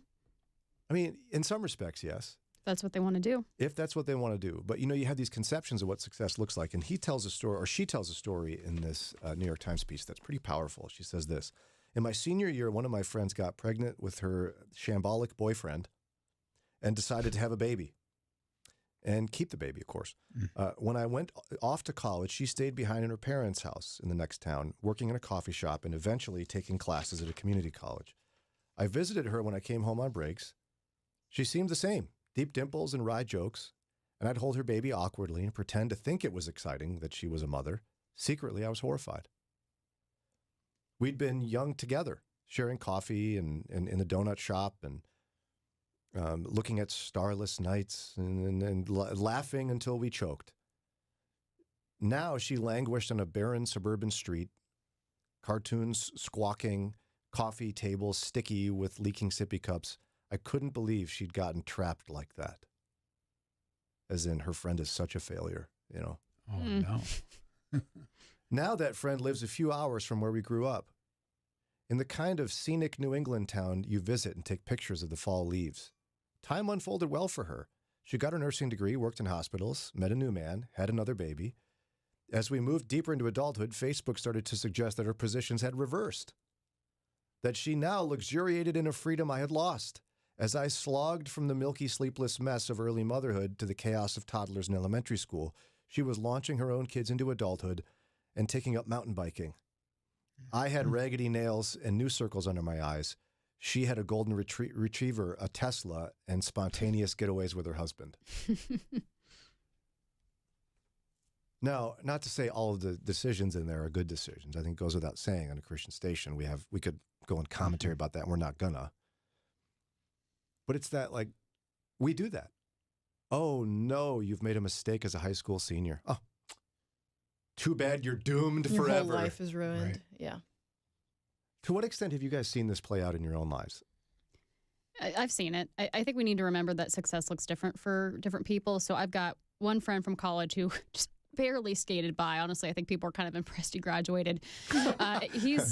He also works in radio, and he's arguably doing better than me because he's just a very cool, charismatic guy, and people just latch onto that. And I'm very happy for him. We've got another set of friends. Both of them dropped out of college, and the husband makes a good living in a factory, and they've got a child, and he can support his wife to be a stay-at-home mom, and they're very happy. Have you seen it, Lauren? Where like seemingly opposite things happen to people? The losers become successful, and the overachievers are struggling?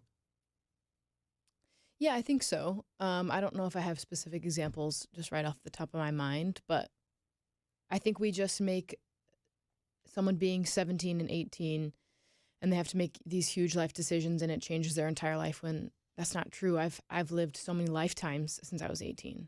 Yeah. I've changed career paths. I've changed what I want to do. I've changed my likes. I've changed what I want to do with my life, where I want to live. That changes over time, but for high schoolers, we act like this is the only decision they can make right now. It'll change the rest of their lives. I mean, parents in your position, it usually starts there. Yeah. With little kids, it's like, oh, I sure hope he tests gifted. Right. If he doesn't test gifted, it's all over. And then, okay, now he's gifted. Now, oh boy, I hope he's good at baseball because that's the key to college. Yeah. To the 5-year-old. And then you get in this rat race where parents convince themselves there's college scouts in the stands and academic success is the key to their future. And it appears as if that may or may not be true. I would say none of that's true, but I mean, it could be true. It could be true. But not necessarily. No. So how will you and Eddie battle against that? It's so tempting. Have you thought through how you're going to, will you care if Trey gets C's and D's, fails a class now and again? If he's actively not trying. That would bother you. That would bother me. But if he's doing his best and he's, trying his hardest, great. I don't care if you get A's or not. What if he doesn't like sports? That's fine. I don't like sports. You played softball. Yeah. Eddie played baseball. It's like Eddie played every single sport that ever existed. So. Well, but isn't that his favorite? Is baseball? His favorite is baseball. Yes. So you're going to make Trey play baseball, aren't you? No, not if he doesn't want to. What's wrong with you? I'm not going to push him to do things he doesn't want to do. His dad's also a pianist and a singer, and so there's plenty of options of things he can do. And he can do none of those things. It's tough to resist. We actually had to move to a different community to get away from if you don't get all the achievements, you're a failure. I don't roll like that. I can't do that. And honestly, I think I learned from being an overachiever. It's just not all it's cracked up to be. Like if I put that on my resume right now, that I had a 4.0 in high school, someone would laugh at me. They'd say, why did you have your high school on you're a 45-year-old man? Take that off of there. I was even talking to my wife the other day, and she said degrees now go at the end of a resume. Because it's not the main thing that people are looking for. They're looking for your experience and what you're good at. Yeah. And I was like, well, what about me? I have a master's degree. Wouldn't I put that as a headline? She's like, no, put it at the end. That's humbling, isn't it? Especially when so much emphasis is put on this academic success. So how do we define success for our kids as believers? Yeah, we had a teacher text in. They said, I'm a high school teacher and a mom to teens and a college student. I love this article. Our focus needs to change. I always tell my students and my own kids it's okay to not know what you want to do when you're 16 or 18 years old. Also, grades don't define you. I tell my students that all the time.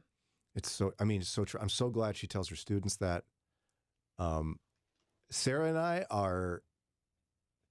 we're not apathetic about their grades, but they know if they got straight C's and some D's, I'm not upset. Mm-hmm. Somehow I blame teen movies for this. I think we've gotten into our heads that like 16 to 18 is like peak existence. Yeah, like High School Musical. Yeah, but Summer. There's so much that comes after that. Your best years are way ahead of you when you're that age. And like we said, if you make a mistake, it's more than likely not going to ruin your entire life. Yeah, and so again, if you got straight A's, whatever, I love you. If you're a high achiever in school, good job. There's nothing wrong with that. You just have to look at why you're doing it. I mean, some people can't help it. And notice that it's okay for you to be good at that, and it's okay for other people to be good at other things that's not school. Mm-hmm. Yeah, I still remember this guy I was good friends with. He got straight C's, right, and some D's, and shocked the whole school when he got like a perfect score on his ACT. It's a type of learning that he's better at. But he was so smart. He was kind of just bored with school. Yeah. It's like, what a bunch of losers. I'm going to go home and play. Yeah. Or hang out, whatever I'm going to do. I'm not saying that's the route to go, but he seems pretty happy. Yeah, and I think sometimes just like your brain develops later for different things. I was so horribly bad at math. Like so bad. No wonder we're friends. And now I think if I were to take those classes, I would understand better. I think I just needed a little bit more time for my brain to develop in a different way to understand. Well, one of the best decisions I made was I found out that the high school requirements in Minnesota when I was a kid in the 90s, you didn't have to take math and science every year of high school. Mm-hmm. I was like, wait, I don't have to take math and science my senior year? Not doing it. I'm out. I'm out. Like, I didn't take it at all. I didn't care. Mm-hmm. Big deal. Look at me now, using a calculator and not knowing any physics. I think I'm okay. Green's theorem. Yeah, physics. I didn't want to take that. Whew. I'm pretty good. I could pick up this napkin here and drop it on the ground. Physics is awful. There it goes. Physics. I hated that class. A for me. So I guess I wasn't that much of a tryhard. Well, Lauren, I don't know about that. come on, just lie to me a little bit. No. Christians. 8:32. We got to take a quick break. When we come back, though, our friend Kathy Nagel will join us. She wants to talk about, with Summer here, what do we want to think about when it comes to relational abuse? There's some things to consider. But also, right before that, our Father's Day winner of the Big Green Egg Contest. We'll announce that here in just a minute. His community is a voodoo stronghold, really ruled by the witch doctors. Get ready for an amazing God story from Haiti. Hi there, I'm Andy Napier, and this is Footsteps from TWR. Kate Michelle serves alongside her husband Storley with Radio 4VEH in Haiti. And Kate, you have an example for us of a witch doctor who has been listening. His name is Charles, and he lives in the northwest of Haiti. His community is a voodoo stronghold. It's a rural area. 4VEH is the only radio station that broadcasts there. He was persecuting the local church, and the local church members were just praying for him.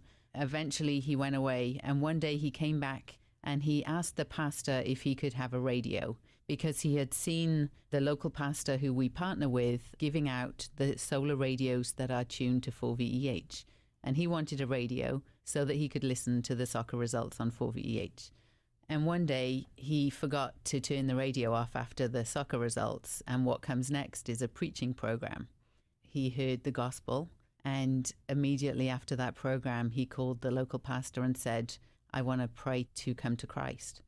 And so the pastor went over to his house and led him to the Lord, and they burnt all his voodoo objects. And he has said that many of the people who used to come to him because he was a witch doctor, they now come to him and he tells them about Christ, and he's led other people to the Lord. Like 1 Thessalonians 1:9, Charles turned to God from idols to serve the living and true God.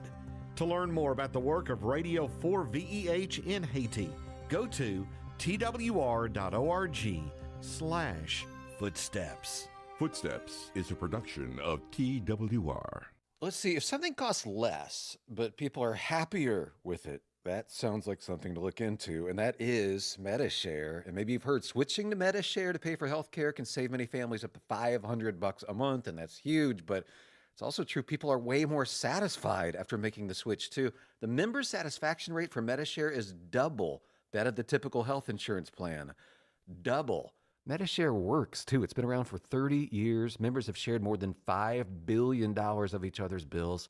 People love having telehealth and a huge nationwide PPO network. So, yeah, really, you can save a ton and like it better. Imagine being happy with how you're taking care of your health care. So if you're self-employed or part of the gig economy, or you just want a plan you're happy with, you can call right now and get a price within 2 minutes. See what you can save. This is a very, very smart use of 2 minutes. Here's the number you need. Call 877-58-BIBLE. That's 877-58-BIBLE. 877-58-BIBLE.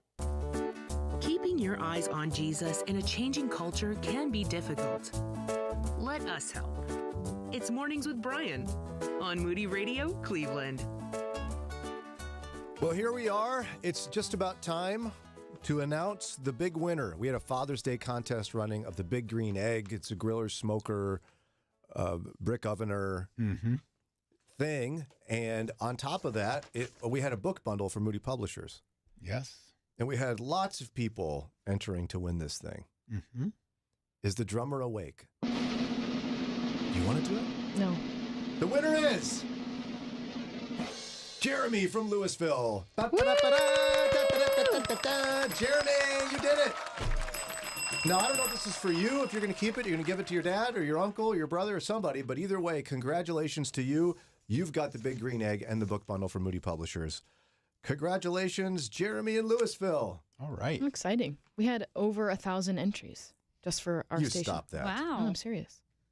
I kind of wanted you to say the winner's name because I thought you'd say Louisville. No, I knew that one. Okay. Please don't. I know you don't like that laugh. That's why I did it. Thank you. Congratulations, Jeremy. Yay, Jeremy. We'll have other contests in the days ahead. Don't you worry. Okay. That was me. Any other ones you want to play for us, Ron? Oh, there's Dave Safransky. That's Lauren. That was so cute. I love that one. You've got to have that one more on on the we ready for me don't. because she doesn't laugh at things I do that are funny. And so I need your help with that. No, Ron. Right, Ron? Oh, this is the Chewbacca mask. Chewbacca lady. He's so funny. And Lauren laugh, quick. It's on a different page, Brian. Don't make him push too many buttons. I want that one for my little thing here. Okay. All right. With all that in mind, our good friend on the line with us now, she's from Abigail Ministries, where she's a licensed professional clinical counselor. Kathy Nagel, welcome back. Thanks, Brian. It's nice to be back. All right. So you pointed something out to us that I think is so important. I didn't even think through it. It's the idea that with school out for summer, it's important for us to talk about the impact on kids as they're home more often, seeing their parents interact more often. And if they're in a home where abuse is taking place, it can impact them just to witness it. Exactly. Just hearing the banter that goes on and the disregard for people and disrespect for their spouse has an impact on children. And generally, the child will get some of that as well.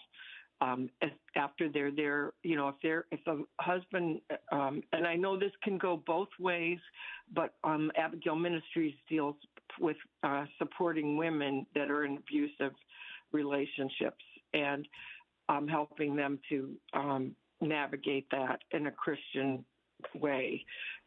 But it's a lot of times people think they're staying together for the children, but in reality, it's very harmful for kids to witness abuse, verbal abuse, psychological abuse, and of course physical abuse. But all of that creates a long-term effects on a child's psychological well-being as much as it does the target, which is typically the mother. Yeah, and as I recall, as a teacher, it took me a few years to figure this out, but oftentimes kids that were either slipping through the cracks or misbehaving in class were probably dealing with some sort of abuse or neglect at home. it really impacted their success. Absolutely. It has immediate impact in terms of their behavior, and long-term impact in terms of anxiety, depression, and a cycle of then turning around and doing the same thing because that's all they really experienced, and they think that's how parenting is supposed to be. But it definitely can affect a child in terms of their socialization, their sense of their own well-being. There's so many different ways to injure a child verbally and emotionally that people don't think about. And it's just a very difficult situation when someone is listening to their mother be berated and criticized. Usually that tone is present throughout the whole house, and everyone in the house tiptoes around to try to keep the person that's the angry, verbally abusive individual from exploding. And so the children take on behaviors just as the mother does of trying to please, to keep the peace, and it doesn't allow them to express themselves or have ideas of their own, and they're constantly monitoring the environment for safety. Now, somebody could be listening who perhaps has a spouse they're concerned is verbally abusive or emotionally abusive, and they might have convinced themselves that they're hiding it from the kids. To what extent is that possible? It's not. The children can pick up on moods very quickly, and the idea that you're hiding it is just an undercurrent in the entire home, and there's tension. There's just obvious tension, whether people are yelling or whether they're not speaking. There's tension. Yeah, I think we don't give kids enough credit, that they pick up on things where we think that they're oblivious, and they really do soak it in.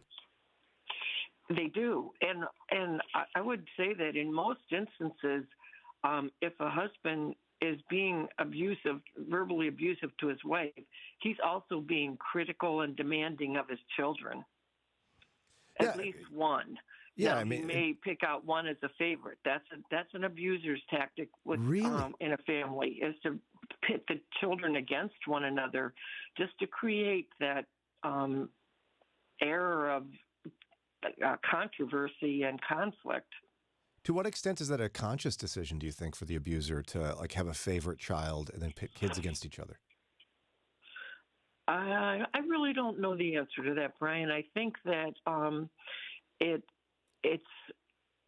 it might be intentional, but I think it's more likely just the person that kind of is the most compliant is going to be their favorite, the one that acquiesces to their demands and is always working to meet their expectations. And then every child in the family will take on a role. One will be like an overachiever. One is likely to be a loner. There's also a high risk of substance abuse. And one will be a rebel, just because they all are going to try in their own way to respond to the temperament of the home. Now, you alluded to this earlier, but somebody who's being abused might convince themselves that their kids, seeing them be emotionally or physically abused, will motivate their kids to not repeat that in their own lives. To just be like, I'm never going to let someone do that to me, or I'm not going to do that to anyone else. Does that happen? Is that an outcome that's likely? I'm not without the grace of God, I don't think. I think that it just becomes an ingrained response, and it has to be apparent. I know I can remember at church being in a parenting class, and one couple very honestly said that they didn't have good parenting, and they want to make sure they do it right. And so I do think that there is that opportunity, certainly, but not without a conscious effort of, like going to classes or reading. I think our natural responses are not going to be what they should be if we haven't made an effort to try to see what would healthy parenting look like. Yeah, and so it's a pretty It's a difficult thing to realize. I mean, somebody could be listening now saying, boy, I thought I was hiding it from them, and I'm not.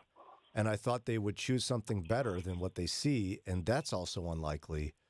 It's bad all around for kids to be around abuse. It is, definitely. It definitely has an impact in terms of long-term. It can create all kinds of things, eating disorders, substance abuse, depression, anxiety, suicidal ideation. I mean, there's a lot of negatives that flow from being in an environment of abuse. And it doesn't have to be directed at the child all the time, but the child will pick up on it. If somebody is, in support groups, we talk about when the husband was coming home from work, that the kids would scatter. You know, like they would kind of know, well, let's just see what the mood is like before we make an appearance here. Wow. And it's pretty heavy, I think, for someone who's listening who may kind of have some of this connect with them. And we want to be sure that we point people towards help. Abigail Ministries is here for you. It's safe for you to explore whether or not you're in an abusive relationship, let alone to get the help you need. Can you explain how those support groups work? Yes, you can call our number. It's Abigail Ministries, and the number is 440-281-7136. And we can arrange for you to join a support group. And there's no pressure to share your story. Usually people will eventually, or some just once they hear people talking, immediately want to share what's happened to them. But it's online. We use Zoom, and that way people can not have any travel time involved. It's an hour and a half every other week, and it really helps women. It encourages them. It strengthens them. They start to realize that these patterns of behavior are just that, patterns of behavior that their abuser is doing that has really nothing to do with what they're doing. The abuser makes them feel like they are the ones who have provoked all this behavior, and if only they could get it right, things would be better. But once they start to hear the other women, they realize, oh no, this is that person's problem. This is a pattern of behavior that I'm dealing with. And that alone is so enlightening and freeing to be able to pursue a better style of operating and create a better sense of self and well-being. So somebody could simply think, boy, I wonder if my relationship is abusive. They could reach out to you guys, and they could be a part of a support group for a session. They don't have to talk if they don't want to. They can just kind of be a part of it and soak it in. Right, absolutely. And now, sorry, go ahead. Yeah. No, I was just going to say, and we talk about issues with children as well when we're in the group. People will say they're, concerned about this or that, and how would you handle this? And it's very helpful. And on top of that, of course, somebody may know that they're in an abusive relationship, and they can also get help from you all as well. And I just want to be sure the number is given out again. I'm going to give it 2 more times, so grab a paper or grab your phone.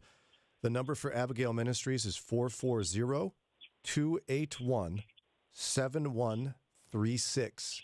Again, 440-281-7136. If you feel uncomfortable making the call, just say, hey, Brian told me I should call. My friend Brian said I should call. So do that. You could use me. That sounds good. And now you also have a website and like a Facebook group and all that too, right? With resources? Right. We have a website. It's abigail-ministries.org. And then we have a Facebook page, Abigail Ministries of Northeast Ohio.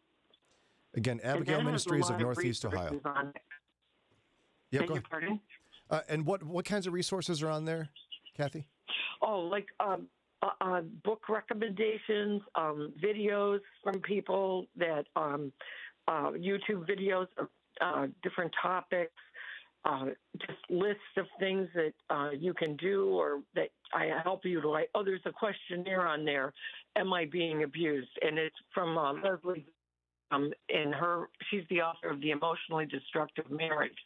And you can take I think that it's a link to the questionnaire, and you can take that at no charge from Leslie Vernick and see where you stand in terms of an abusive relationship. And it also helps pinpoint where the problem areas are. Again, Kathy Nagel is a licensed professional clinical counselor with Abigail Ministries of Northeast Ohio. Again, abigail-ministries.org. Look for them on Facebook as well. And one more time, that number is 440-281-7136. You tell them your friend Brian sent you. If you got any suspicions here, we want you to get help. Thanks again, Kathy. As always, we're grateful for your good work. Thank you, Brian. Thanks for giving us the opportunity to talk about a subject that's uncomfortable, but really needs to be addressed. Truly our pleasure. God bless you, Kathy. Thanks so much. Yeah, and I tell you what, if you haven't heard it before, Jesus hates abuse. Hates it. Amen. The greatest commandment is to love God and love your neighbor. An abuse in a relationship is a gross violation of love for your neighbor, of the greatest commandment. Read Ephesians 5 about marriage relationships. Abuse is the opposite of what the expectations are. Right. Jesus hates abuse. You get help. You deserve better. It's 8:50 on WCRF. We got more in just a minute. Harms with the ministry India Partners, and I have walked through the red light districts of Mumbai, India numerous times, and trust me, it is dark. Young girls have no joy in their eyes because they feel they have no future, and they'll be stuck in the trade for the rest of their lives. But once they get into a safe house run by India Partners, well, just listen.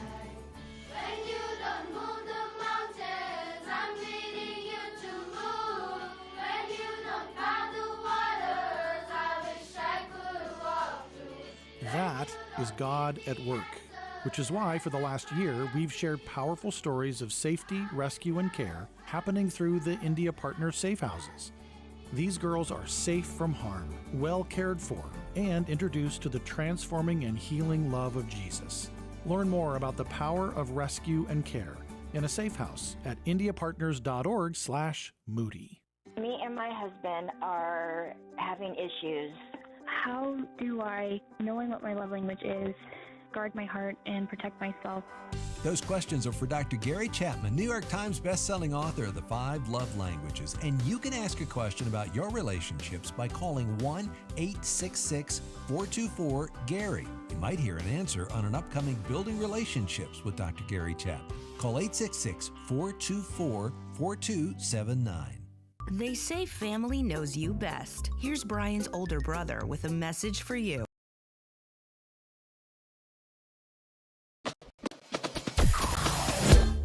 Mornings with Brian. Moody Radio Cleveland. 103.3 at 6 to 9 a.m.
Just about 8:56 now on WCRF.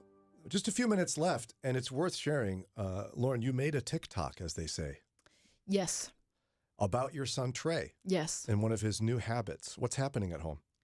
I open the fridge to make some dinner, get a snack, whatever, and there is a plethora of toys in my fridge. In the fridge? And in the freezer.